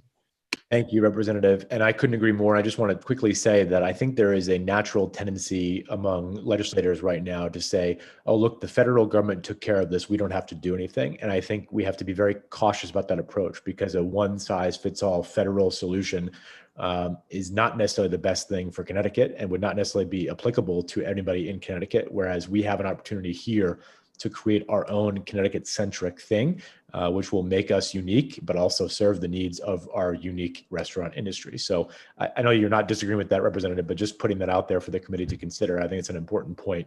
And I continue to hear it often about people saying, hey, we don't need to do this because the feds are doing it. In some instances, that is true. But just because the federal bill did something to address an issue doesn't mean that the Connecticut should just shirk our responsibility to weigh in. So just want to put that on the record here. Representative Kavros DeGraw, followed by Senator Martin. Thank you, Mr. Chairman. And I would just add on to that in terms of the federal government, at least in my district, and I think other people could speak to this as well, it was a very uneven distribution sometimes of those funds in terms of how they applied and what they received. And I will say that the restaurants that did receive funding, I heard over and over again, this is why we were able to stay open. But Dan, what I wanted to talk to you about, and I thank you so much for being here today. I worked in restaurants from the time I was 14 until the time I was 22. No, it wasn't child labor. I actually had a permit for those who are worried. But I think it's important to note the margins. When we talk about what would 1% mean, and you talked about 800 restaurants in Connecticut alone going out of business, the revenue that we would have seen from those 800 restaurants. But talk to us a little bit about the margins in terms of, what it costs to run a restaurant and what it costs to stay open in normal times, let alone under a pandemic. Sure. So the number that I use a lot, the national number for restaurants in terms of what a restaurant puts to the bottom line on a national basis is about 5%. So when you compare that to other industries, that is a extraordinarily thin margin. As we know, from the amount of time that the Restaurant Association spends up at the Capitol and in front of the Labor Committee, the amount of people, the human capital, the heart and soul of our businesses are our people. And these are very labor intensive businesses. The amount of product, the areas where restaurants need to be to succeed are generally higher rent areas. There is no question that during this pandemic, restaurants in Senator Fonfara's district were hit harder than restaurants in Mystic. The more urban you got, the higher the rents are. The inability to expand with this expanded patio dining that we've talked about in last summer and the fall. Well, guess what? If you're in downtown Hartford, you don't have a parking lot to expand to. The amount of sidewalk space that you have to expand to is less. So our friends whose restaurants were in these more urban areas where their cost of doing business is already higher. These folks were hit harder than some of the suburban and some of the rural areas as well. But there's no question from a operating standpoint, my dad reminds me all the time what a silly model restaurants are. It's an extraordinary cost of doing business. Yes, a busy Friday night, you may walk into your restaurant and see all these people and say, wow, this place is hopping. They must be doing really, really well. Well, Monday morning, those bills are due. And what we saw at the beginning of the pandemic and why those first initial days sent shockwaves through our community is that our model is set up, where Friday's sales pays the bills on Monday morning. And on March 15th of 2020, like that, the revenue faucet was shut off. Well, guess what? The bills still were out there. The rent still had to be paid. The insurance still had to be paid.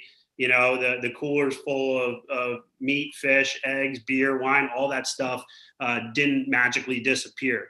And so, there are many folks in our industry, myself included, that is still working on bills and outstanding invoices from last year. And so for us, yes, there is a light at the end of the tunnel. Yes, restrictions are lifting. Yes, vaccines are getting in more people's arms, but we are far from out of the woods. And even once we get to a point where it feels normal, we still have, at that point, it'll probably be a year and a half's worth of ground to make up.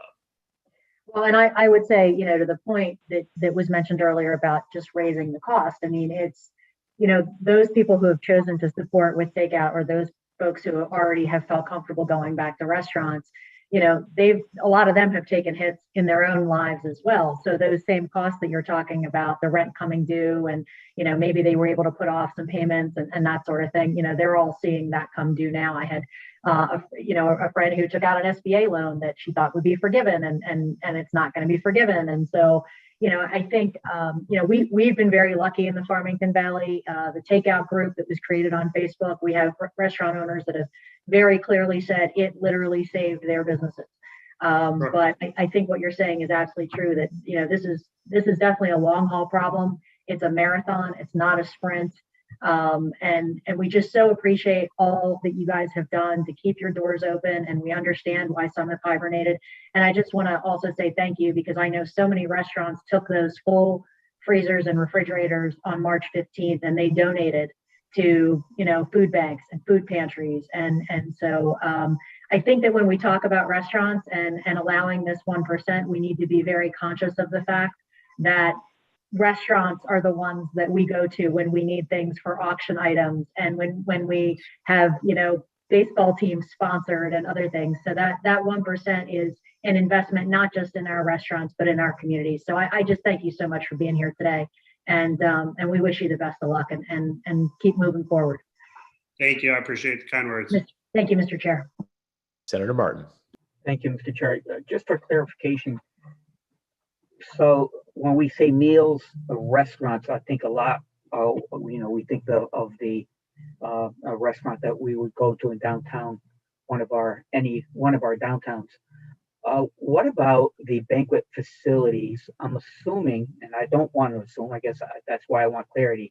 Are we also talking about banquet facilities and the meals that they serve, in addition to the catering services that are provided? And what about sporting events to that like as well? So I don't know if that's a question for the chair, or maybe Dan, you could answer that.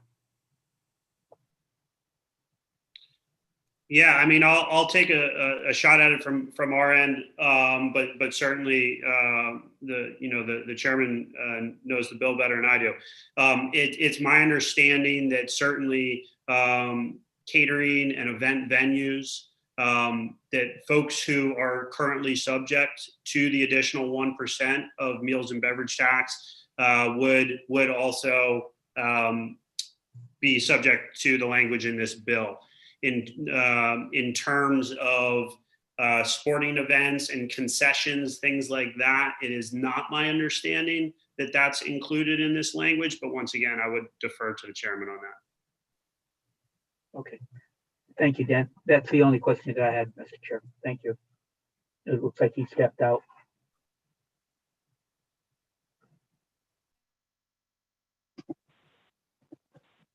Okay. Representative Meskers. Thank you, Senator Fanfara. In principle, I think this is worthy of consideration, but I have, and I'm planning on supporting it, but I have tremendous concern as we go forward. With Representative Gavros de Gras, I think I beat her. I think I started in 16 and finished at 25 waiting tables. But my concern is we're talking about a profit margin of 5 to, depending on who you talk to, 5 to 7 or 8%. So a 1% rebate is somewhere between, at your 5%, I believe that works out to be a 20% improvement in your profit margin. At 10%, we're a 10% improvement in your profit margin, if I can do simple math. Once we engage in the rebate, that's going to go directly to the bottom line. With the thin margins that restaurants have, that becomes a crucial part of their operating budget, operating strategy going forward. So I guess the question will be is if we decide to put this structurally in place and we need the revenue, I would think the restaurants would be more amenable to an increase as long as they can keep the 1% rebate versus losing that significant part of the profit margin if they get this 1%. So I want to think about that, where we go structurally. If we go from 6 3/4 for the state take to 5 or 5.35, from 6.35 to 5.35 on the state take, and 1% gets rebated to the restaurant, it's going to be such an important part of the revenue stream in supporting them, depending on whether we sunset it or grandfather it. Will you be better situated to see an increase in the overall tax rate on food? Or will you be happy to lose this 1%, given it goes right to the bottom line? I think that'll be a structural issue we'll have to deal with going forward. And you'll have to consider that on a strategic basis as an industry, because with the profit margins you have of 5 to 7%, you don't have room for error in our tax strategy. So I'll be looking for feedback.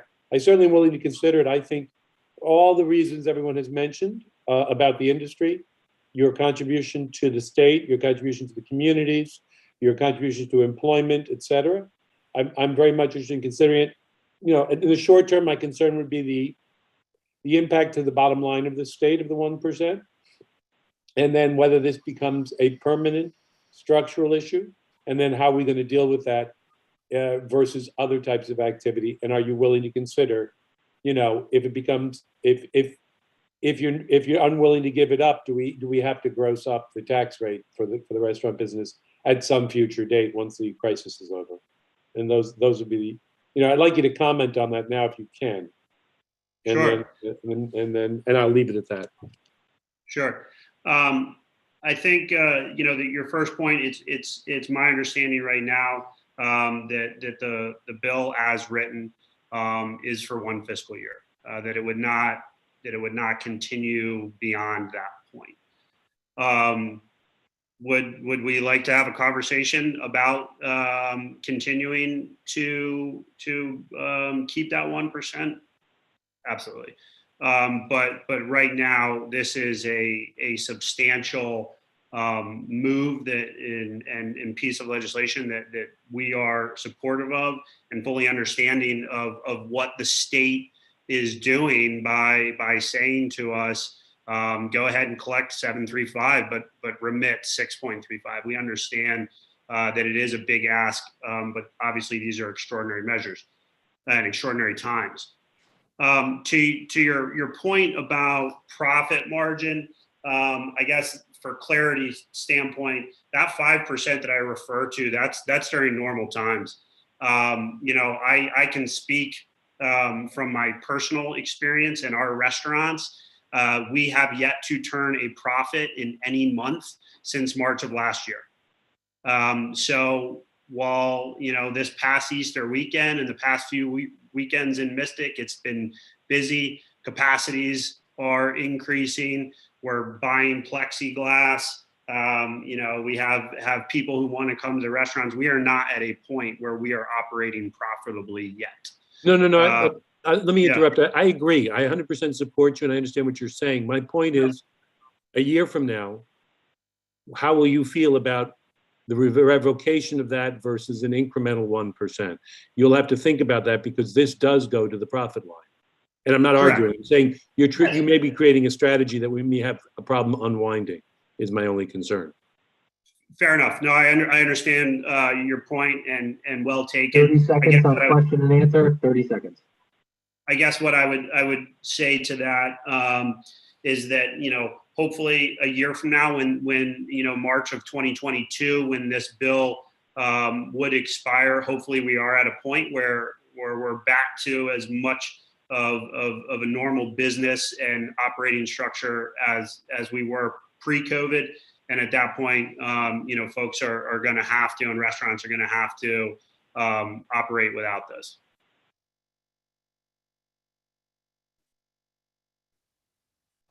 Thank you. Senator Formica. Thank you, Mr. Chair. Good afternoon, everyone. Good afternoon, Dan. Always a pleasure to see you, my good friend. Hello, sir.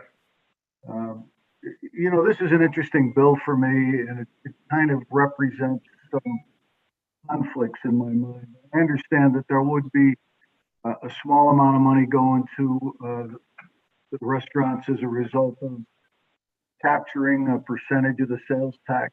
But I think your conversation with the good senator earlier about would this drive a sales tax increase with people thinking here in the state from 735 to 835 to kind of offset, you know, that those discussions have been had in the state over the last couple of years. You know, the restaurant industry, as you know, got targeted for that extra 1%. So our costs were raise to our patrons in a way. So I'm a little concerned about what's going to be the unintended consequences of this particular bill, although I see it could benefit restaurants. But, you know, if you have a restaurant that grosses $500,000, you know, a year, for example, which represents a small restaurant, you know, that might end up to be, you know, $900 or $1,000 a month off the tax bill, but it would be a significant fiscal hit. So I'm going to throw out, just for your conversation, does it make sense if we're going to try to salvage the restaurant hospitality industry? There were talks about arts, culture, and tourism, and we know that the statewide tourism fund is generated by the sales tax on hotels, 15% and 10% of that, and obviously that significantly is in jeopardy as a result of the reduction in people staying in hotels over the last year. Would we be better off as an industry, in your view, or at least equal, if we move this percent to the tourism statewide marketing fund to generate and lift all boats here in the state of Connecticut, and then keep that as an additional form of revenue for the tourism fund? Until, you know, instead of 1 year, keep it for a few years until the economy is back. Do you think you could be supportive of something like that, or do you believe that this is, as Representative Meskers said, 1 year and out, is just going to bridge the gap? I think it's a great question, and I appreciate your comments and your points, and they're well taken. And I know, as a fellow restaurateur and someone who lives in a tourism area, how important this subject is to you. I would say this: I am completely supportive, and have been, and will continue to be, for funding tourism in Connecticut. We all know the return on every dollar spent, and we know how important it is to bring in folks from our neighboring states to eat in our restaurants, sleep in our hotels, visit our shops. On this particular issue, though, given the dire straits that these restaurants, even that restaurant that you talk about that does $500,000 a year in revenue, which is certainly on the very, very small side for Connecticut restaurants, I think that they are better suited to actually keep that cash and use that towards their daily operations and paying their people at this time than that money going to the tourism fund. That being said, though, I completely believe that the state should take a larger investment in tourism, and would love to talk about ways that we can do that. That being said, though, I think this particular mechanism that would take place in this bill is critical to keep that money in the cash drawers of these restaurants. Okay. You know, it's such a big picture that affects our bottom lines. Is, you know, I share with you a passion for this industry, and you know, I have Representative Meskers beat. I think I'm 15 to age 67 at this point, so I'm still not smart enough to get out of it all. But it's been a wonderful industry, and I think we have to find ways to, you know, to make steps moving forward. And it's overall, I think it's a business climate in the state. I think it's a hospitality climate. And yes, Eastern Connecticut is tourism related, but so is Hartford, and so is Northwest Hills and the Northeast Hills and Fairfield County. There's tourism everywhere. So, you know, I hope that we can find some agreement on this without raising taxes. That's what I'm afraid. I'm just hopeful that the conversation doesn't turn to, well, this is a good argument, Dan made a great point, but to do that, the fiscal note to the state is too great, so we got to go to 8.35. And to Senator Fonfara's, you know, comments about, you know, why not just raise prices?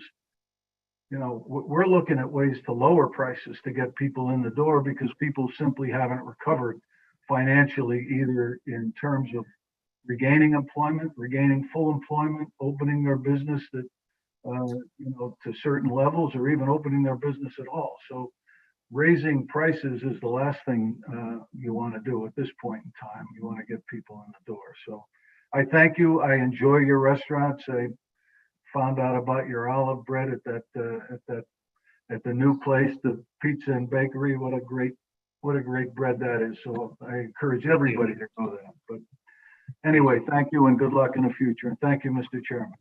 Thank you, sir. Thank you, Senator. Next up, You've worn oh, everybody sorry. out, Dan. I think you've worn everybody out. So that's it for you. Thanks very much. Tom? Yep, Yes, sir. next up, we have Scott Dolch, followed by Vinnie Carbone, Doug, and then Doug Palestina. So Scott Dolch is up. Good afternoon, everybody. I'm Scott Dolch. I'm the Executive Director of the Connecticut Restaurant Association. I just want to thank Senator Fanfara, Representative Scanlon, Senator Martin, Representative Cheeseman, and members of the Finance, Revenue, and Bonding Committee. I have submitted testimony, or it will be in. I feel like following Dan, and not to tire you guys out, I don't want to just read off of a paper. I want to get some clarity so you guys know from me running the Restaurant Association how this helps an industry survive. This is not a tax increase. This is keeping the meals and beverage tax at 7.35, but allowing every restaurant, caterer, to the question that was asked, large venue that's hosting weddings and everything else that's been hit just as hard, if not harder, an opportunity to retain 1% for a year. Now, I know some people in rooms have said to me, hey, why not just pay that money up front? I think it's the enticing and the grant. It's a grant-based, view it as a program. When I work with Commissioner Lehman on the $35 million Connecticut Cares grant, those were $10,000 to $30,000 grants that went back to restaurants and other small businesses. This would be a program without knowing whether we would get the federal dollars back to our grant program. This would be an opportunity for, so you guys know, the national average full service restaurant is $2 million. In the country. So realistically, 1% is about $20,000 over the course of the year, give or take, that they'd be able. So looking at a $20,000 grant that a business could use to help them get back on their feet. This is not a long-term. I know Senator Fanfara, you asked that question.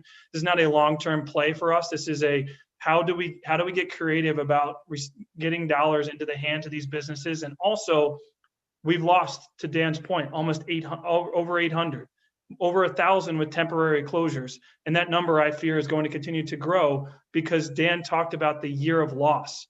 It's not so much that the last few weeks have been great. They've felt a year of loss. So this money would incentivize people because it would start July 1st and go through June 30th, 2022. So hopefully some of the restrictions are lifted by that point and they are functioning like a normal restaurant or close to it.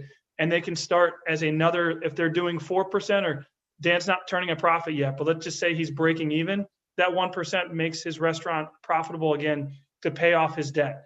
And that's all this is. This is a, you know, as you talk to most of the restaurants, as I've talked to them directly about this program, and even Representative Scanlon, as we've gone back and forth, this is a way where I think the fiscal note, and I don't want to be fully corrected, when this came out back in October 2019, was anywhere between $50 and $70 million. So it's like a $70 million at the highest level grant program back to an industry with this 7.35. You're not raising taxes.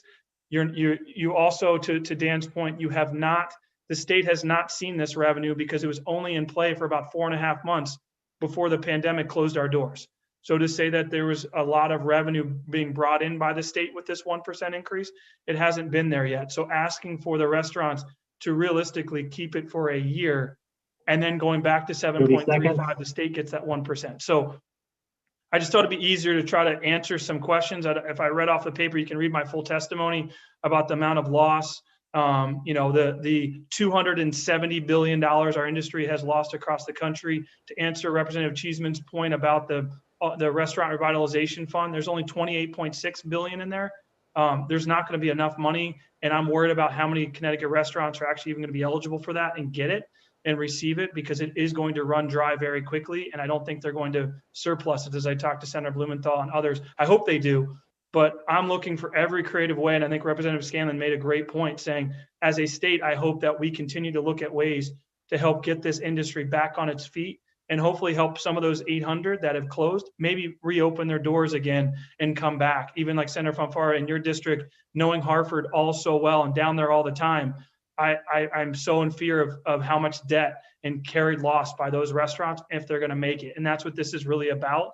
And yes, I care about the other industries, but realistically, this is a great creative way to try to help this industry over the next year. Thank you for the time. And I'm happy to take additional questions, but try to not read off a sheet, which I know I could do, but might be easier. Thank you, Scott. I'll just say that for years I have encouraged speakers to not read.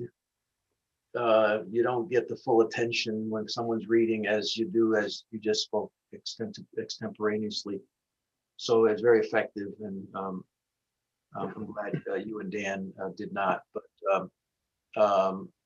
I think between Dan and your comments now have pretty much answered everybody. I see no hands, so thanks very much for your testimony. Thank you all for the time. Tom? Yep. I don't know. Did we lose Carbone? Is Mr. Carbone here, or he might have left? We can come back to him. But right now, somebody right now, knowing him. Oh, if he's not here, we got Doug Polestina. Doug? Good afternoon, Senator Fanfara, Representative Scanlon, Senator Martin, Representative Cheeseman, and members of the Finance, Revenue, and Bonding Committee. My name is Doug Polestina, and I am the owner partner of the Amber Room Colonnade, a 650-person catering venue located in Danbury, Connecticut. I appreciate the opportunity to testify on House Bill 6673 regarding the proposed 1% sales tax holdback and the importance of this proposal to Connecticut's hospitality industry. Throughout this past year, Connecticut's hospitality industry, specifically our catering sector, has been decimated. Our business, along with many of our peers, have been in survival mode since the pandemic, and any consideration for additional tax relief, funding, and/or grants is greatly appreciated, welcomed, and frankly necessary. The significance of the proposed 1% holdback of the existing 7.35% tax on food and beverage for our industry is extraordinary. For myself, along with my peers, it could potentially mean an additional $20,000 in much needed relief. Prospectively, over the past year, we have been gravely impacted. Our gross sales are off by over 70%, and we recognize that we are one of the fortunate ones. There are many more venues where the discrepancy in gross sales is off by as much as 100%. We do not believe that once restrictions are lifted, that business will be back to pre-COVID conditions, and ask you to understand that the impacts of this pandemic will be long-lasting for our industry.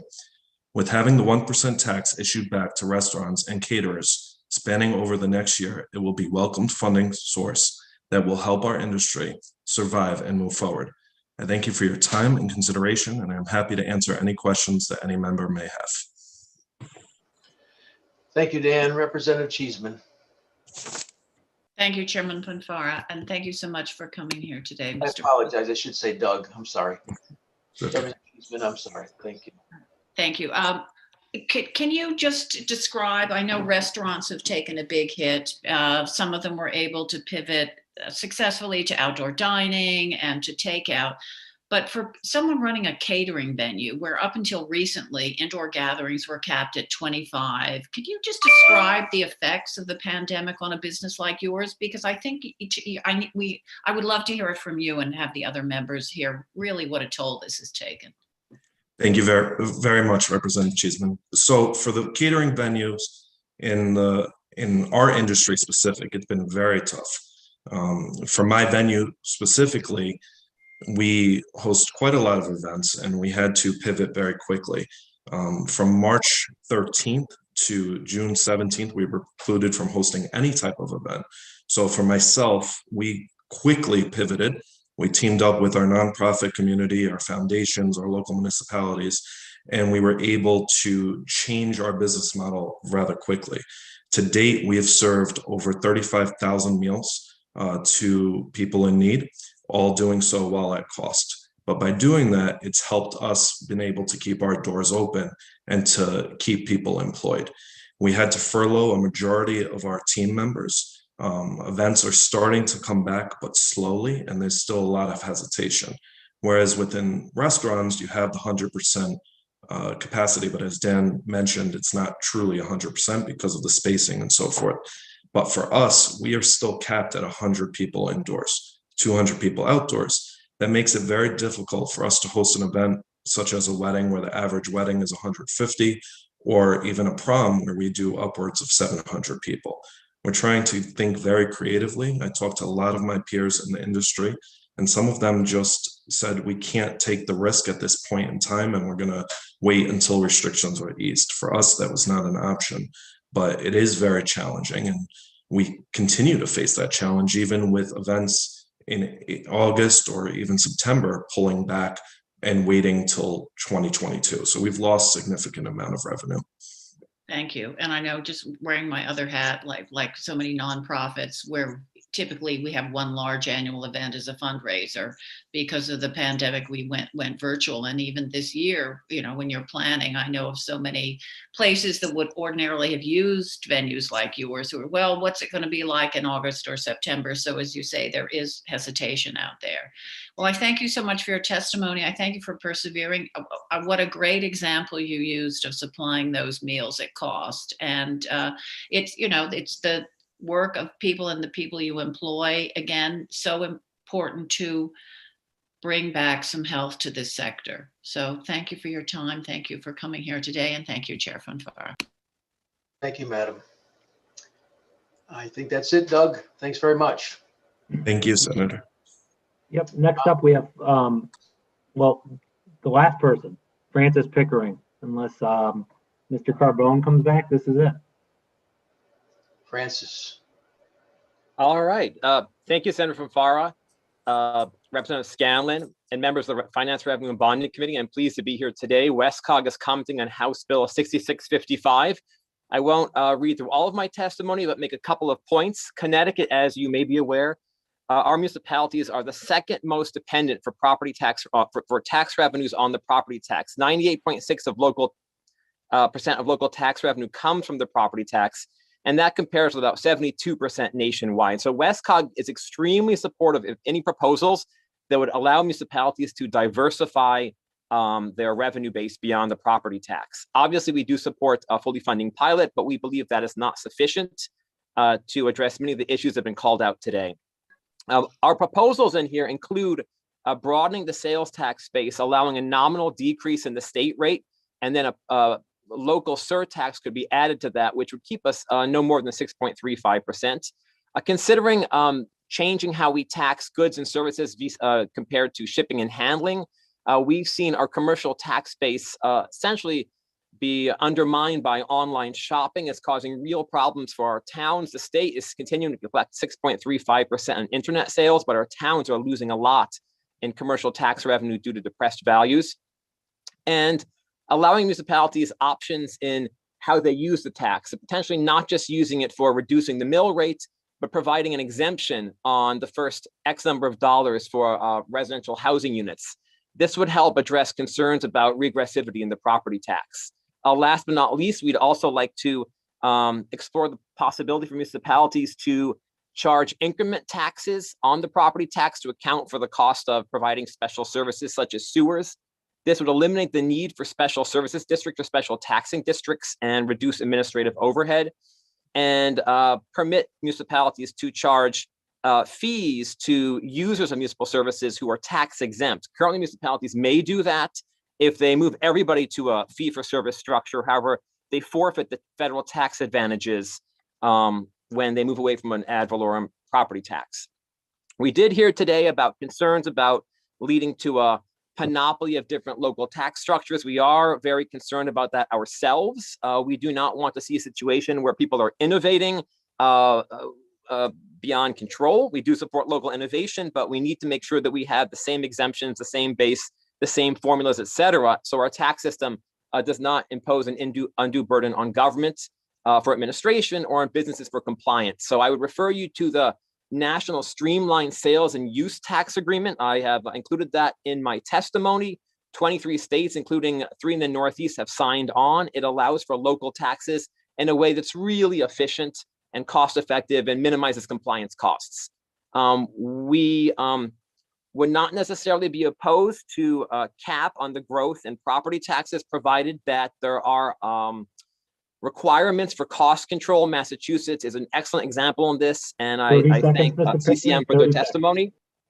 And last but not least, we would not support local income taxes, taxes on intangible assets. Those are extremely hard to value, to assign to a location, could create a lot of perverse incentives and make the state's business climate less attractive. And we fully support any incentives to municipal service sharing. WestCog is working on several projects in this area. The primary challenges to these are the logistics of many different bargaining units and contracts, the sometimes intensive startup and capital costs to migrating to shared services, and the lack of data about actual savings. So conducting real serious evaluations, business process re-engineering studies to quantify savings is absolutely vital in this regard. And I'm happy to answer any questions. Thank you. Francis, thank you for your testimony. Very informative. Let me begin by asking you,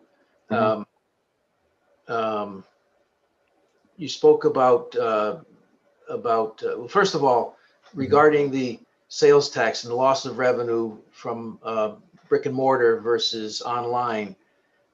You know, you made me think we probably should, it's not too late. The horse is not entirely out of the barn, but that we should have directed those revenues, those newfound revenues, by taxing online back to municipalities. I've missed the boat on that one, I have to admit, and we ought to rethink it going forward as that probably continues to grow.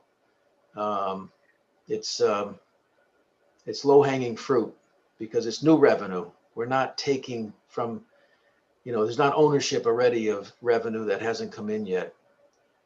And what was the last point you made about, you got my attention on that.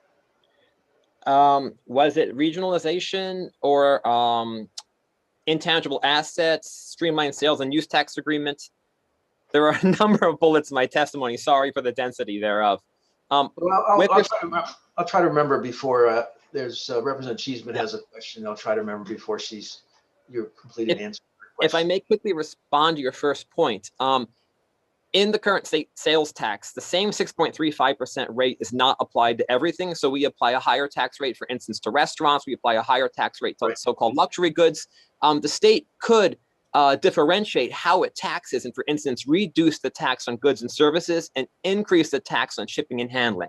And that would have the effect, it could keep prices consistent, but it would have the effect of shifting the tax burden to businesses that do not have commercial storefronts in our communities and businesses where the shipping and handling is a larger component of the sales price, which would probably advantage businesses in state versus businesses out of state. Thank you for that. We've tried, not to suggest that your proposal doesn't have merit, but we've tried just about everything. We had a bill some years ago to put $1 on a box that was delivered to your house, you know, FedEx or whatever.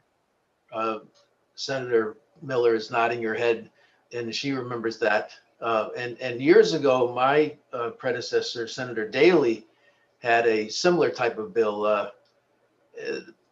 It just, you know, the land of steady habits exists in full bloom in the Connecticut legislature. Let me tell you, you know, great ideas, it's a place where great ideas go to die. I don't understand it, but that's what we're up against. But we'll keep at it, and I really appreciate your testimony. Representative Cheeseman.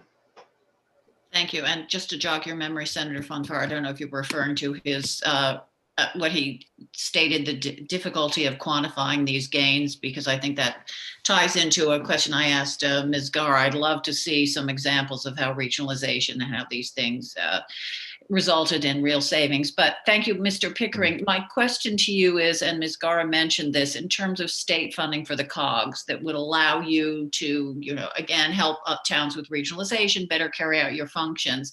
And if you can just talk about a bit of the history of that, because again, I know one of the promises Governor Lamont made would be to apply to the feds for COGS to be treated as county level government, which opens you up for a bunch of grants. So just discuss COGS and our funding of you and how better support for you would help in this savings for the towns.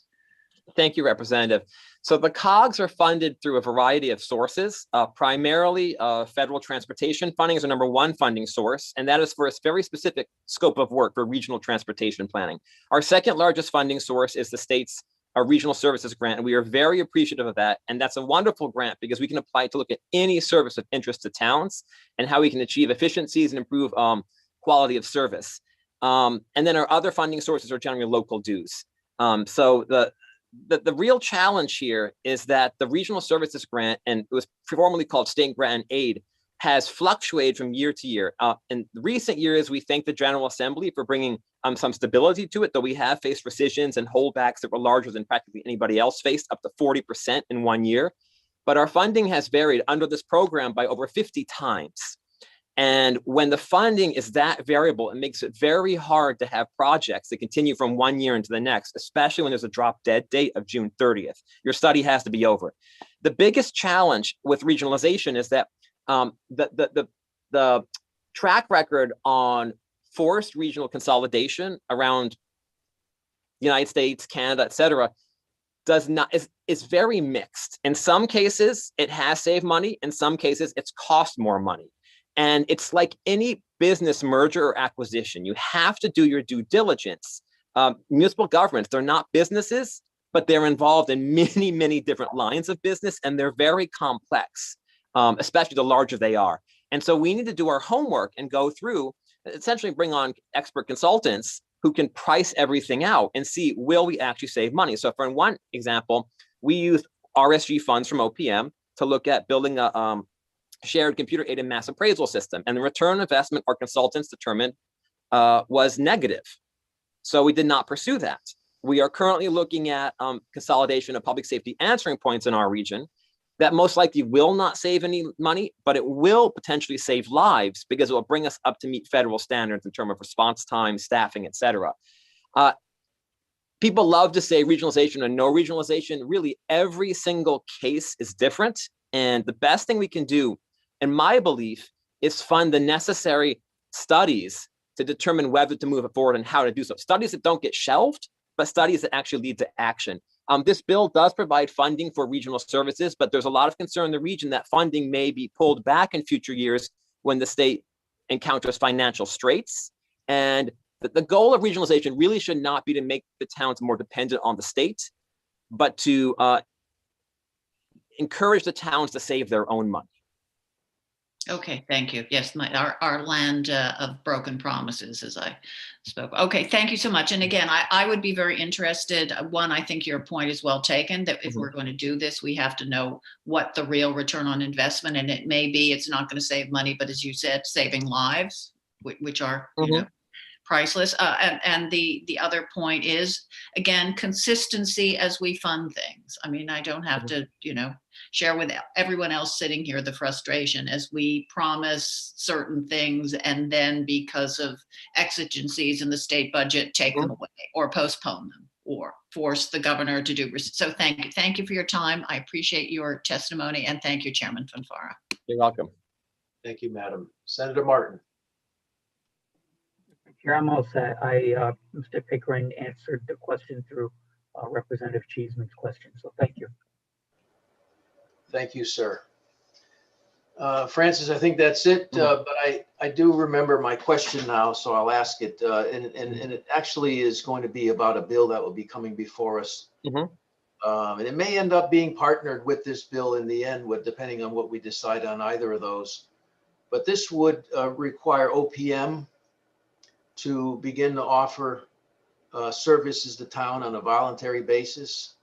I'm very interested in your testimony about how effective your studies have shown how effective things that we might think would save don't.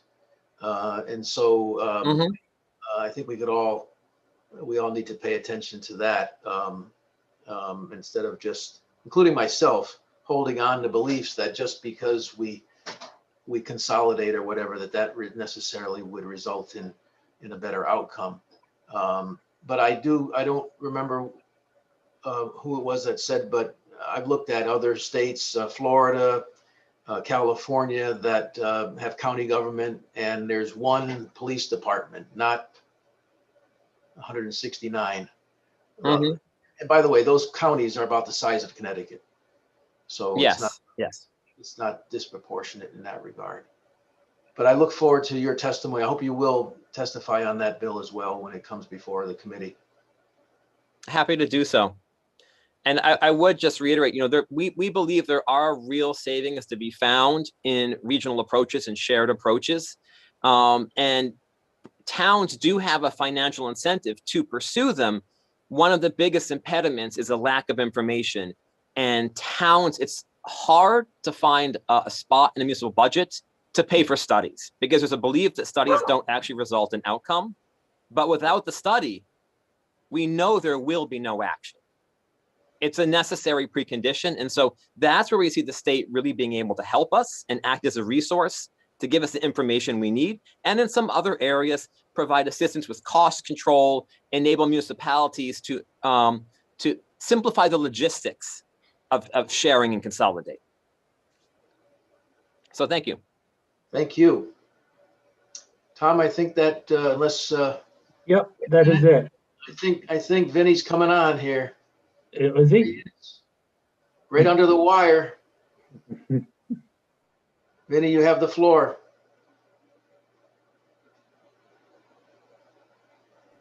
Can you hear us, Tom?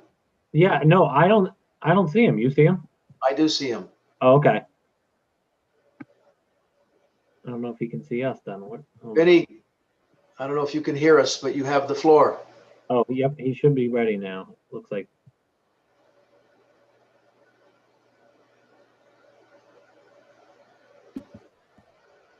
No, now he's connecting.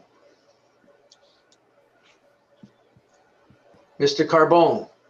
Hey, Senator, I'm so sorry. I got bounced out. I'm back on now, driving. But thank you for taking my testimony today on Bill 6673. I thought you were serving or something right now, as you usually would be. Yeah, no, we are closed on Mondays, Sundays, and Mondays now. And a quick bit, we were able to open Carbone's Prime and Carbone's Kitchen, but Carbone's in Hartford, which has been there for 83 years. We are still, I'm going to call it, on ice right now, waiting for the city to open back up. As my predecessors have said, is very, very something like we've never seen before, and we could really use the support along with many other mechanisms that are in place. And as Dan alluded to earlier, the PPP has been instrumental for our survival. And not that this will be the end all, but it will definitely help us, achieve coming back to some normalcy, which isn't going to be, in my estimation, anytime soon. Well, I pray that your flagship restaurant does not remain on ice. It's an institution in the city, and that's a very parochial comment, but since you're here and I'm here, I wanted to make that pitch to you. But we appreciate that. We've learned a lot here today, and we will certainly take all this information into consideration as we move forward. Are there any questions of Mr. Carbone? Seeing none. Thank you, Vinny. It's good seeing you. Thank you, Senator. Nice seeing you too. Take care. Tom, is anyone else? Nope, that is it. Okay, everyone, thank you very much. And we'll let you know when our next hearing will be. Thanks a lot.